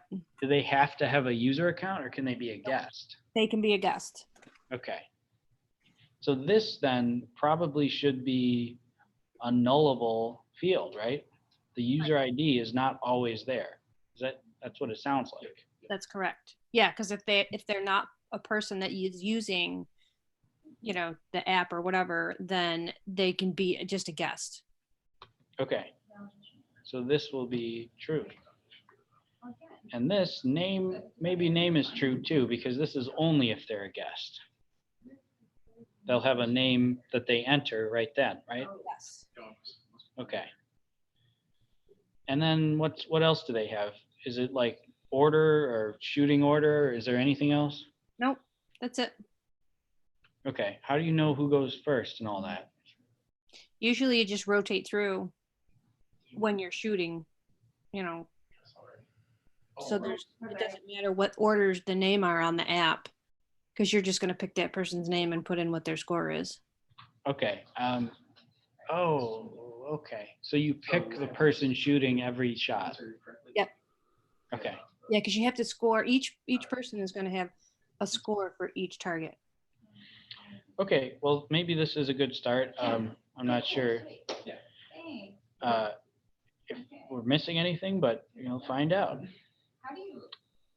So then shooter has many targets and a round has many shooters. So a round will be, does it have a name or really anything? Not really. You go to shoot a round. So it's how, like you could go shoot one round I guess you could look at it like if you go to shoot golf. Okay. Like if you go in the morning and then your buddy calls you up and says, hey, let's go shoot a round of golf in the afternoon. Right. It's like the same thing. Well, let's put a date on there. How about? And then figure out anything else you need later. Yes, it needs to have a date and like timestamps so that if they do something like that, like if they go in the morning and then they go in the afternoon, or sometimes if they shoot, like say it has 100 targets, they'll shoot 50 on one day and then the next 50 the next day. Okay. And they would be the same round. Yes. All Until right. they hit finish at the end. Yes, that is correct. So you want start date and end date? Yep. Now this one's going to be null. This one's going to have to be null at first, right? Yes. Okay. So then the shooter will have a round ID because they also have a round. Each shooter is a member of one of these rounds. Yes. So this one is false. Every shooter must have a round. And it references round ID. Okay, so here's your first 3. I think those are some of the tables. We have user with name and email and no foreign keys from user. We have round, which has no, is that right? It has no foreign keys. Yep, it's shooter refers to round. Right. But round doesn't have a foreign key to anything. And then shooter has both round and user, but user is nullable because there can be guests. And name is also nullable because if you pick a user, you don't need the name. This is really only for guests. Right. So, And then the only other thing is the target. yeah, well, The target Uh, is going to be however many they pick. how about you add that one? Yep. I'll send- Cool. Thank you. Uh,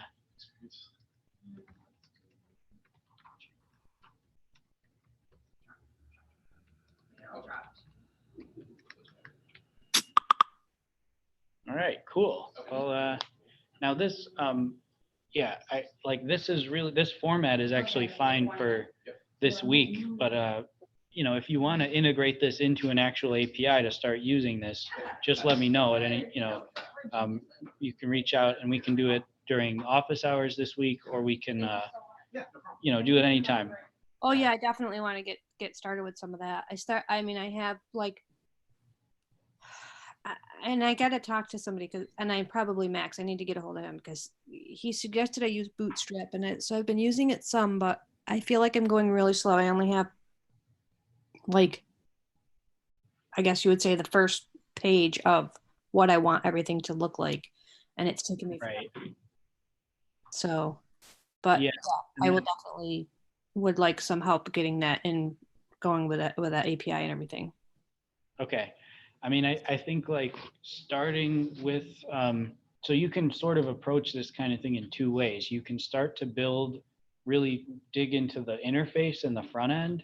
Mm-hmm.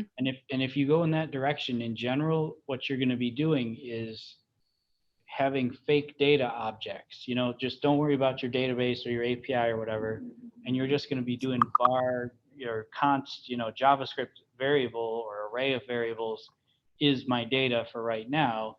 And you're just going to make fake data and make UIs that interact with that, and then sort of pretend that that's the real data.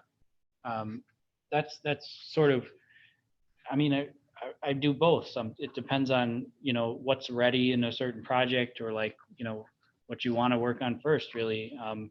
If you want to try to build out more of the front end first, and the other option is to go at it more from the API and data side. So you know, you set up your development database, you start setting up an API, and you interact with it with like Postman first, you know, and you're just sort of imagining what the user interface would look like. And that might be a little bit harder in a way, because you kind of, you know, you're going to not realize you need certain fields, or could have some of the relationships totally wrong. But Right. that, you know, that way, what that will get you though is, once your data is looking okay, you don't need to worry about faking the data or like pretending that it's real data. Like you can actually interact with it as if it was real. Perfect. So, yeah. So we're doing the second one this week, largely because the front end framework stuff hasn't happened yet. But yeah. Okay. You know, we can definitely add, you know, do some front ends and do some stuff like that later this week or for office hours. I think I don't know. I think we need all to get a handle on this database stuff though, and have a pretty good start on this by the end of this week. So we're kind of pressed for time a little bit, but yeah. Okay, who wants to go next? Sure. I mean, I have users and providers and the services. Okay.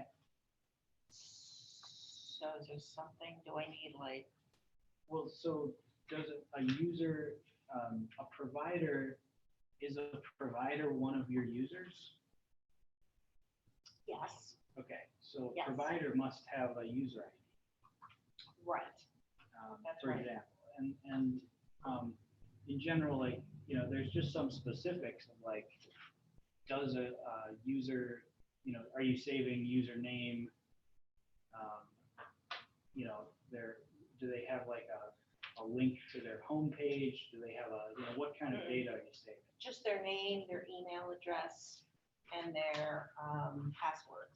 Well, they'll have passwords. I wouldn't say Okay. those.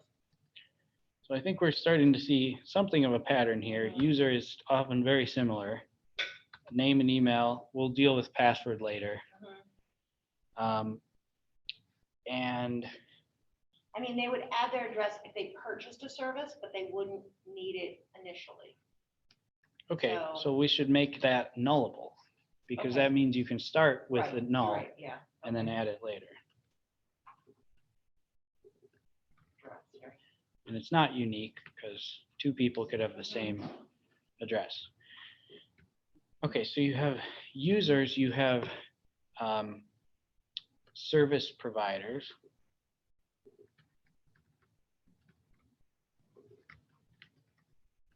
So they would log in as a user, but then go to a different page and list the services. So when the user logs, the purchaser of services logs on, they'll see a table of the people that provide the services they want, They'll see a list of service providers. Yes. for what they want, like if they want For what cleaning. they want, right. So service provider, it sounds like one of the fields that service provider has to have is type of service, right? Yes,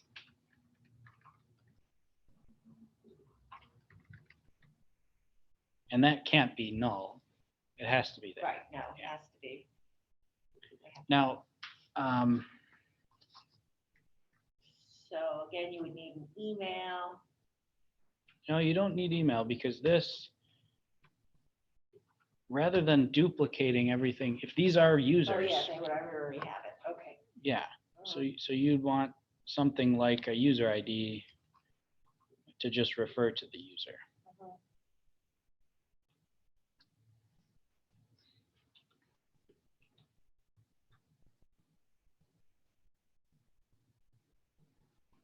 And So I would like Is that- the users, I mean, when you log in, the first question would be, do you want to help or do you want to get help? And then if you need help, then there would be like, I have 6 different buttons that I was thinking of, because you could get help with cleaning. You could get help, a second pair of hands, just someone to help you. okay, and each one of those would be some kind of service type. Right. Okay, Childcare, pet help, food prep, or other household tasks. okay. When you post that you are helping with a household task, what other information do you send? Like, Where you are, like the town. okay.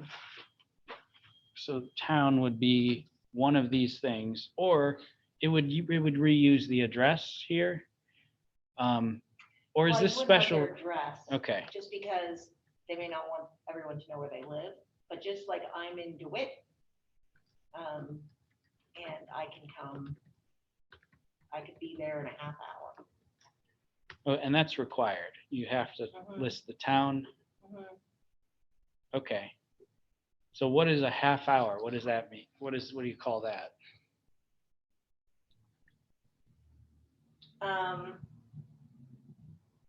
Well, I don't know, I hadn't really thought about that. So, what's that? Like an arrival time? Yeah, I guess, Okay. yeah, or availability hours. Availability. So those are So like if two you made a different things. table, If I logged in, I said, I need pet help, I need someone to walk my dog. Mhm. Then I go to the people that are willing to provide that service.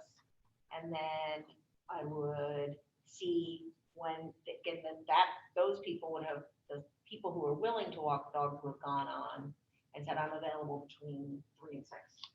And Okay. then you could contact that person directly.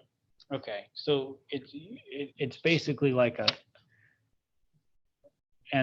okay. And there's no like how long it will take to set up. Like, I think it's maybe easier to keep it like just this is a schedule and just have it be Right. a schedule. Right. So it's more of a bulletin board than having an intermediary Okay. put them together. We So, wanted to make it more app and less businessy, in the sense that I don't actually want to run this. okay. So there's weekly schedule So you would go on, I mean, ideally, and town. right, or, yeah, I mean, or area, like sometimes it's like, I'm in the, some people don't refer to their area, I'm in the university area, that's what I would say if someone asked me where I lived, or But would Outer you, Meadowbrook. but would you drive over to East Syracuse or DeWitt? I would leave that between them two at this point. but Okay, I'm so on this the just east says- side, It just says where the person is. Right, just Okay. area as opposed to just strictly town, because sometimes town doesn't really give you. Okay. And these are choices that are canned, or can you type in your own location? I think you should be able to type in your location. Okay. Okay, and then there's a schedule, which is like some format, Monday through Friday, this through this. Yeah, Yeah, you could go on whenever you wanted, put whenever you were available up there, and then if somebody needed you, they would be in touch. okay. Add, cool, so once a person has selected someone, how do they be in touch? How does that happen? Well, Max and I were saying, instead of setting it up so that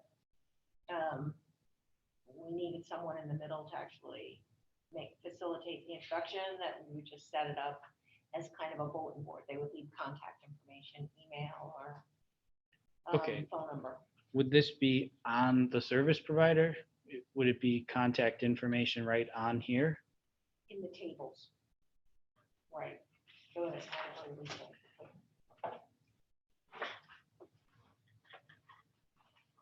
Okay, so I there mean, could if I be, were really running it, yeah, I wouldn't want them to just contact each other, because then they would cut me out of the Right. transaction altogether. you wouldn't be right? able to get that sweet middleman money. Right. Yeah. So I wouldn't necessarily do that, but to make it less complex, Yeah. we figured we would change it up a little bit. So, I mean, I guess the question is, does a service provider have like just a phone number? Is that just a field on, and what else? An email? Like, can they have It could be many an phone email numbers? address. It could Okay. just be an email or a text, a number to text. It could be some sort of link that allows you to contact them directly. It Okay. could be a link that, Oh, um, yeah. Probably emails or SMS. I think emails, yeah, Okay. might be easier. So, I mean, it doesn't have to necessarily show the number, right? It can just be a button. so I would You type call in a that, text, yes, come over, I'm at blah, blah, yeah, I would call that contact email, blah. Okay. and that could be null. Is schedule, can you make an empty schedule? Can you not bother with that? I would say no. Okay, so these three are all required. You have to, the type of service, where you are, and your schedule. Right. And I don't then- even know if it needs to be weekly. It could just be daily. Like if you had, the way I envisioned it, if you had like, for some reason you had extra time and you wanted to make some extra money, you could post, I'm available for walking dogs. And then if somebody saw that and wanted that service, they could. Yeah, but Contact like, you. what, you just say I'm available for walking dogs 24 hours a day? No, but you would be, I'm available from 3 to 5. Okay, You know, you would always put that, but you don't have to necessarily know. It doesn't have to be weekly. Like you don't have to put it in. like Sunday, Monday, Whole schedule, Tuesday. Right, you can put it in the same day. Okay, You might not get it. so let's just call it schedule then. Okay. And contact email, that's still contact email and Yeah, contact SMS. Now here's, I mean, this is a thing that like you have to consider when you're building any like real application, is that, you could easily have another table, another whole model. Instead of service provider, it would be contact method or something. Mhm. And you'd have many contact methods Mhm. linked together with the service or with the user. That probably might make sense at some point if you grew this, right. but like sometimes it's better to like build a prototype without actually over adding too many tables, so even if Right. in some case someone might want 3 different emails, like you could just decide, well, you're not going to support that in your Mhm. current data model. You get Mhm. one email and it's right there. So that's, always, that's something you have to really consider with the needs of what you're working on. Right. What else did we say?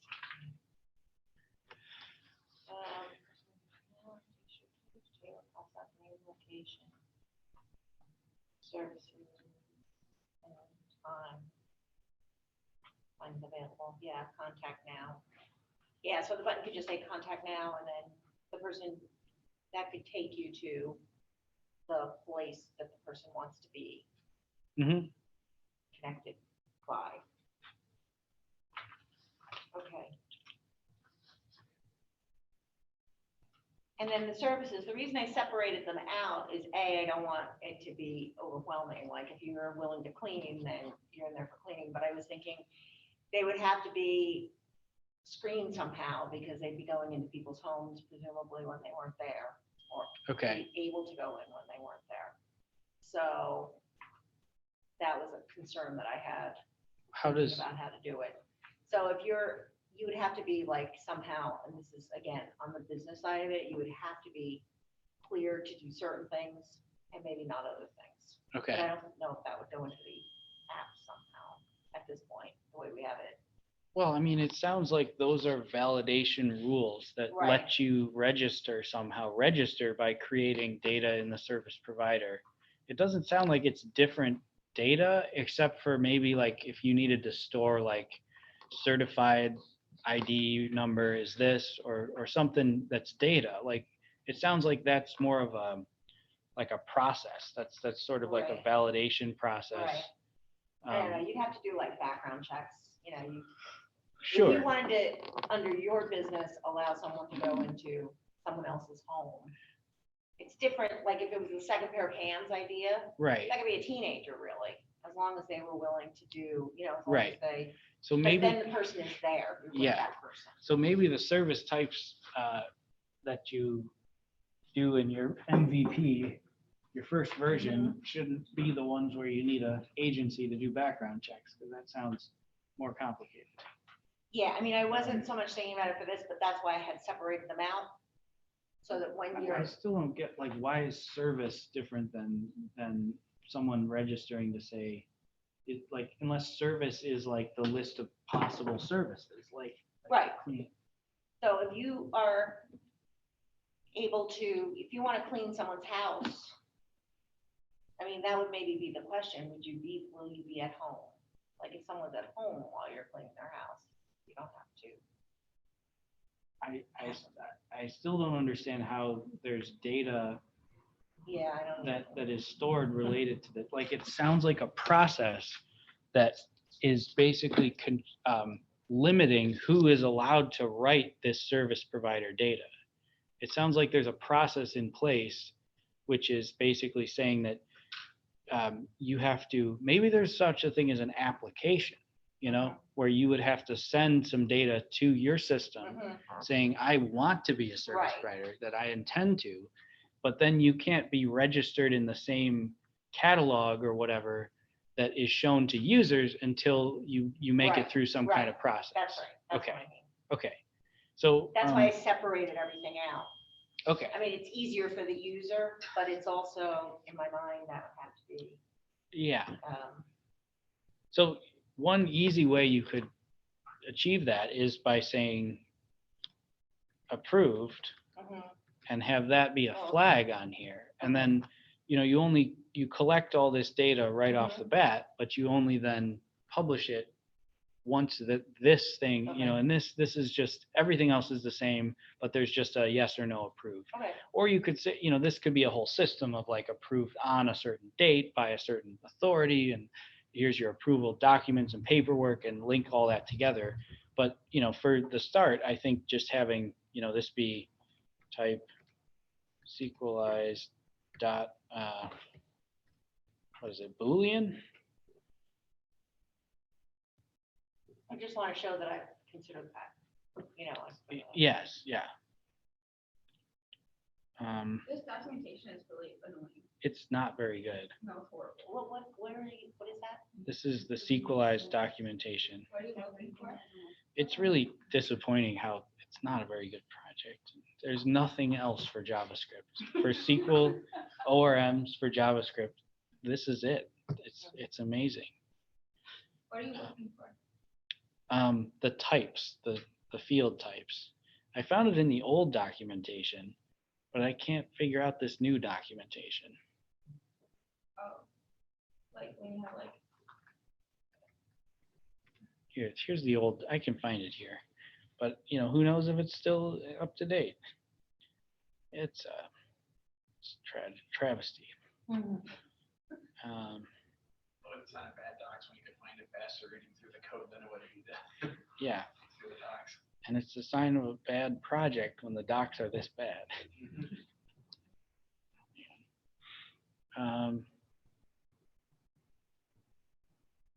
Data types, here we go.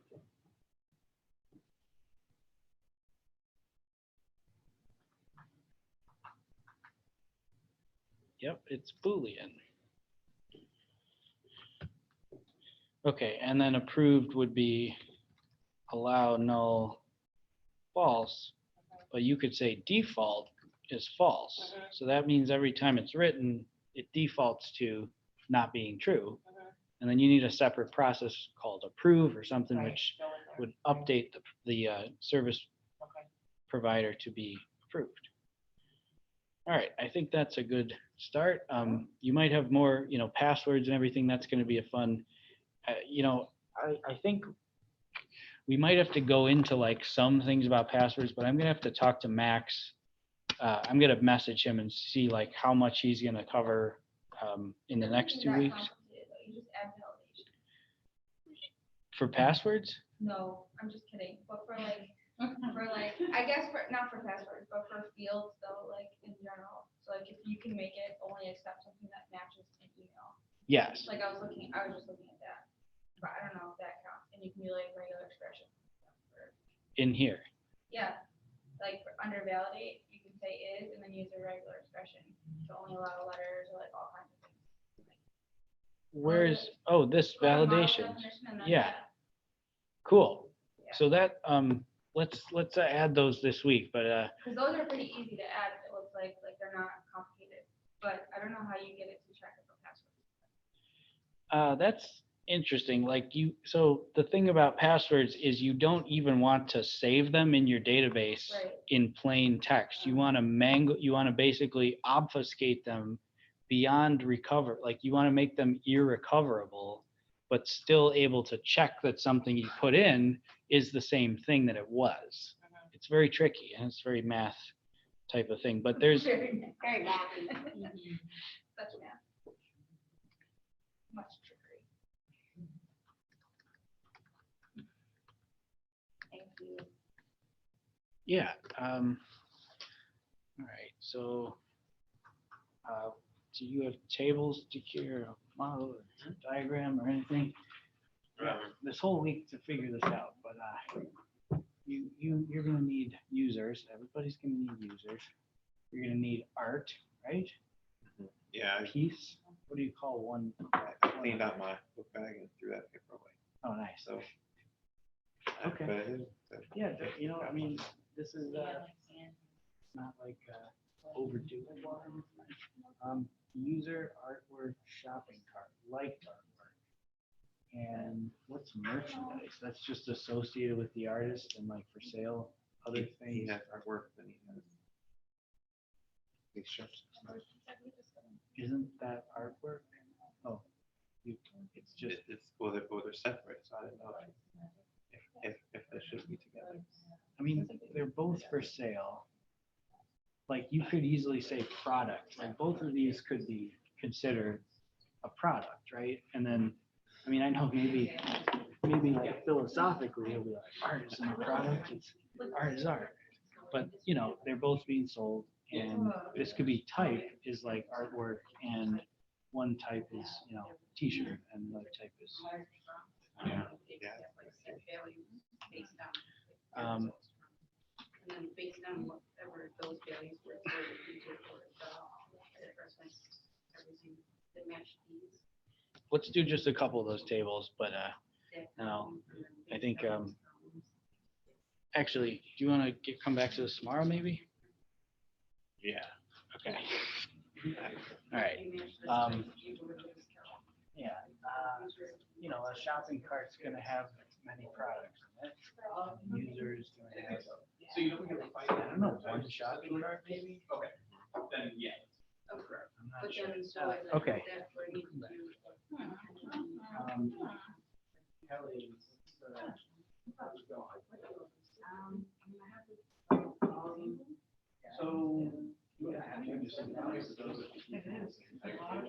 So. So I could do all that, like the calculation for a few So, yeah. and I'm. Yeah. So let me ask you this. I haven't narrowed it down,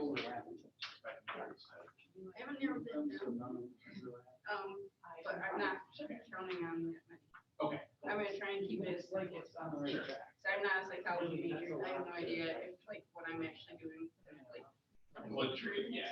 So, Because like a fun book. yeah, so I'm trying to keep it kind of like low, but like obviously like the dog's gonna be for a while. Yeah. Almost like, you know, it's not gonna work out. So like that's kind of where I'm going. So I'm gonna try and like narrow this down based on what the possibility of what my quiz was.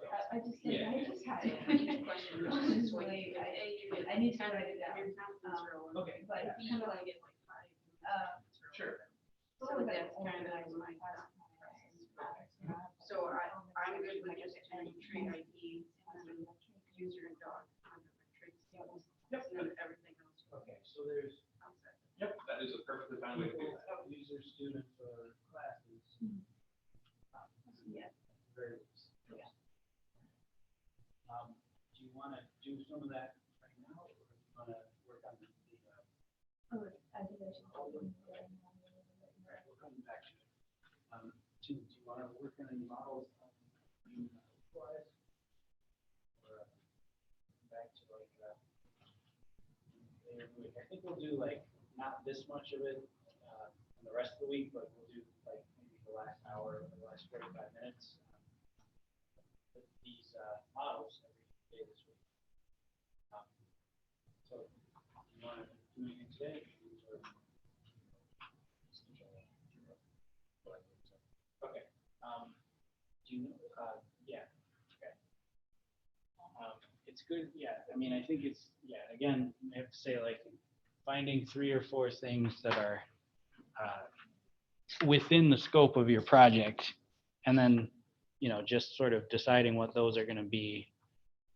It's kind of hard to think about because you don't think about it as, oh, this is a project that manages people and products and data and this. Like, normally you think about it as you envision the actual user interface and like what it does and everything. And sort of, there's a lot of ways to like imagine some little feature, which is going to be a whole different thing, a whole new thing you have to add to your data, you know? So I guess it's possible that there will be new tables and fields. You know, might not be everybody's finished data model for their whole capstone by the end of the week, but I think having something that we can start to build on and build an API on top of is going to be a big deal. Did you have a couple models you wanted to do? Something. Okay. Sometime. So kind of similar to you, you have, you know, services. Are there user accounts logging into this, or is this, oh, it's just? Yeah, I think that would be, Okay. that would be the Okay. go out order. Okay, so yes, you have customers and subscriptions, and then the there's So I was thinking like, well, just like go through the process, like I make customers, I want these. right. What is a service? Like what, when you say service, what would you choose when you choose? There's some like, plowing your driveway. Okay. Like, breaking your yard. Like, lawn mowing. So a service is really just a type, it's a name of something you can subscribe to, a type of thing you can subscribe to. Yeah, Okay. yeah, maybe you can. Do you want to start? I mean, I can start typing Yeah. out. some of Oh, this okay, if like you want. leaving it up. Okay. Yeah, well, so you have a user, if you want to call it customer, if this becomes customer or whatever, that Like, does maybe, it matter? Like, I don't know. it doesn't matter what you call it in the database, because you can have the API return anything and have the UI change the name however much you want. yeah, you know, it's normal to call it user is pretty universal, so I don't like retyping it.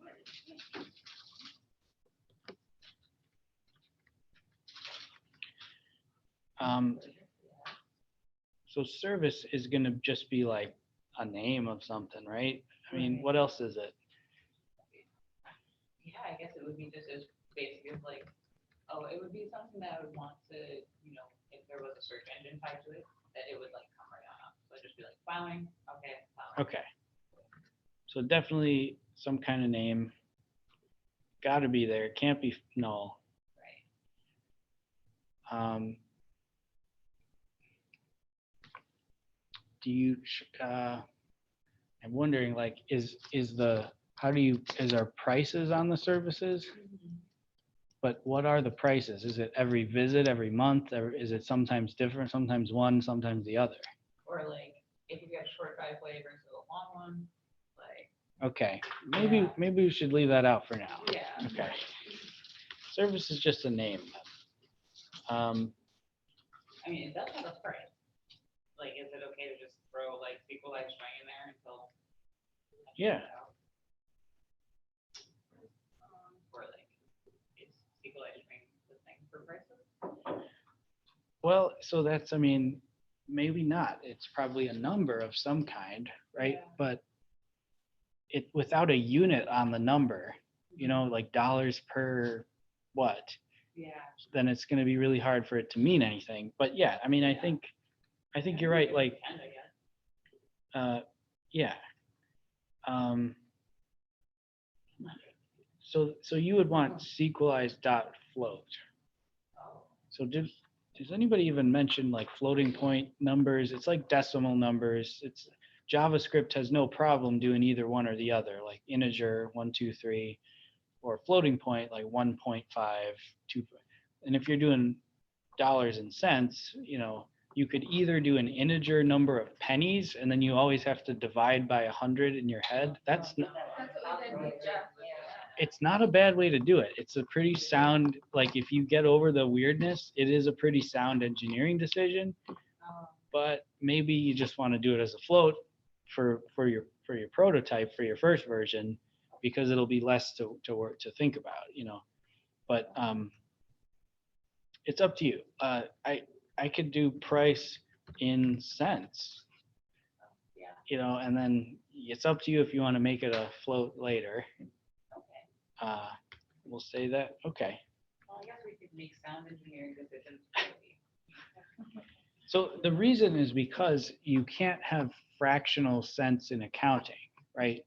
First of all, you can't have like, you know,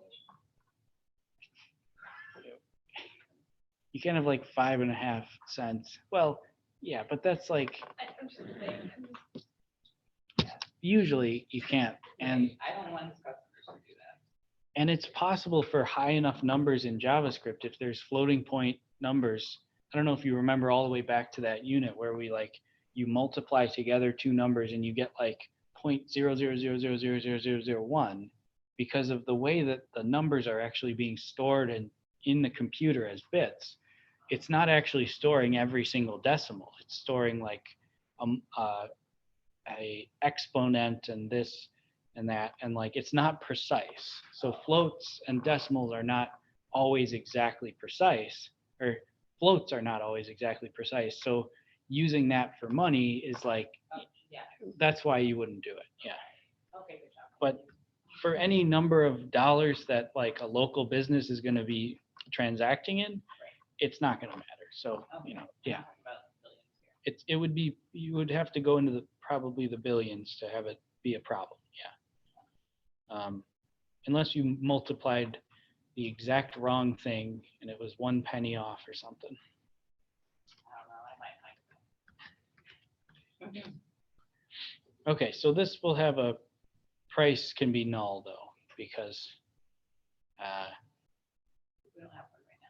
yeah, maybe there's like price like on request, you know, like it's not listed. That is probably how the actual. Yeah. Okay. So a subscription, what is a subscription? So that would be a service over time. Okay, but is that one person subscribing? Is that called a subscription, or is it like this is a yearly subscription that anybody can purchase? Okay, I guess like if you wanted your house taken care of all year, like all summer and all winter, then you could subscribe to some sort of like, oh, your expenses bundle and that includes your whatever. I have actually no idea how he runs this thing, so I could be like imagining things that he definitely wouldn't sell to people. Okay, Usually like for the winter, there's a set price and they'll come every time it's over 3 inches, yeah. Yeah. So, but you know, you take a chance, which is not much a chance, but you know, you Yeah. pay less if you have them come every time because there's not But- that much snow. if there's a set price,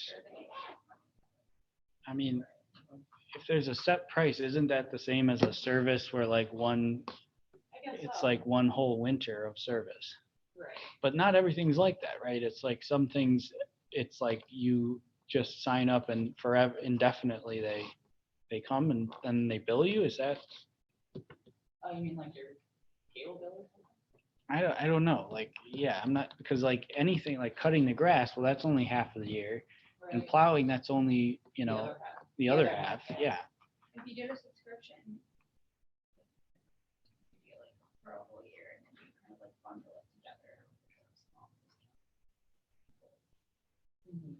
But that's a business decision, not really. Yeah. Well, What- maybe I'll just like ask him how he actually runs that sort of thing, and if he even does that. Because if he doesn't do that, then like that's maybe not something I need to worry about. Okay. He probably does do that, but usually they come and tell you. I mean, yeah, you don't want to have everyone call you up every time it snows and say, I want to buy a snow plowing. Right. Yeah. Although I imagine he does have some sort of like one-time thing where you can just be like, wow, it snowed like 5 feet today. Yeah, there's got it. I mean, that's what plows, that's like plows and mows. I think that you can just go on there and get a one-time thing. Yeah. But usually like we call in October to get someone, you know, to arrange it for the next, for the upcoming winter. So, yeah, that's a tricky one. I mean, I think Yeah, 'cause it's not quite like a magazine where you can drop off this thing. it's not, yeah, it's not regular. It's not like every month is, you know, you get a bill. So, but it could be like, you know, it's got to be related to some particular service. So, you know, there would be, and maybe you'd say it's related to a particular user. Right.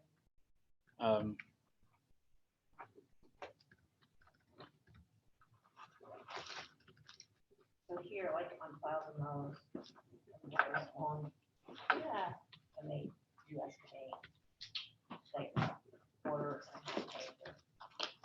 Selection grass, like more than 10 inches. That- Wait, that's for one mowing at a time? I'm not there yet, wait. No. Services or what? Let's say that I want. Oh, that's expensive. 78.75. For one mowing? That's what it says for quarter to a half an acre in my zip code. And that's for 10 inches though. No, I didn't pick Oh, that. I okay. said between 5 and 10 inches. Still pretty long. Yeah. That's a lot of money for, heck, I would know. That's what I was thinking. So, But you can save up to 20%. That's probably with a subscription. yeah. So subscription, definitely like a user signs up for something. We'll call that a subscription and they it's got to have a service too. Right. And, you know, maybe it's you pick a year, you know, maybe it's just like year. Yeah. And this would be integer. And if it's mowing, you pick 2019 and it's these months. And if it's plowing, you pick 2019, it's the 2019 winter season, however you define that, maybe. Yeah. So, yeah, I think, you know, does anyone else, I think this is good for now. I mean, we have the basic, you know, a couple of tables. All right. Okay.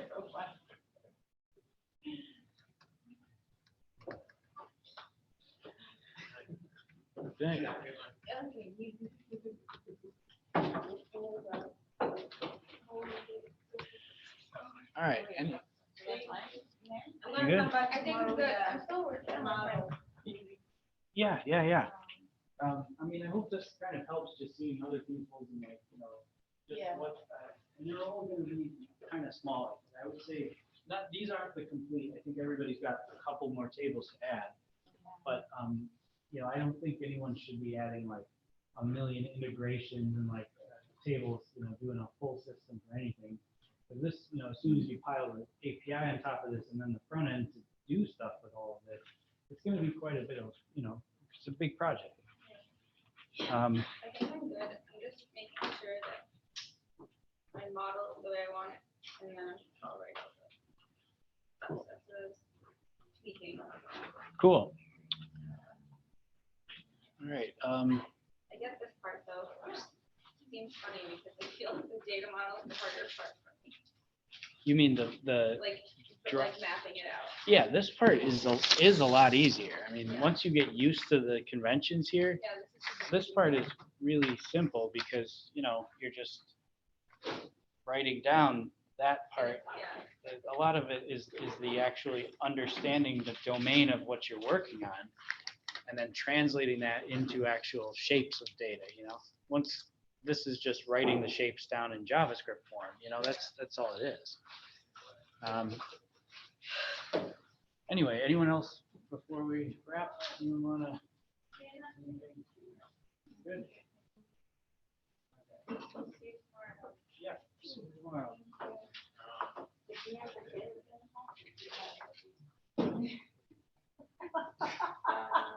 It's a great question. Yeah, but I'm starting to go across it. I'll get the break. Okay. It's like, like, you come back from vacation, suddenly like, oh my God, like you go at like hyperspeed for a very long time, and you go like, oh, where'd my vacation go? Yes, that vacation will last about 3 hours when you're at work. If bad. I was like, what did they do the week I was gone? Can't wait till Kate comes back. They just wait Right, for you to come back. We'll just wait for Kate to come back. I walked in today and I was like, did nobody work on Friday? Because like half the show was not done. And I was like, what happened? I was like, I know you guys are completely capable of doing this. But I was like, I guess everybody just decided that, Karen, wait for you. I'll see you tomorrow. Right, it's magic. Thanks for tuning in and goodbye, internet.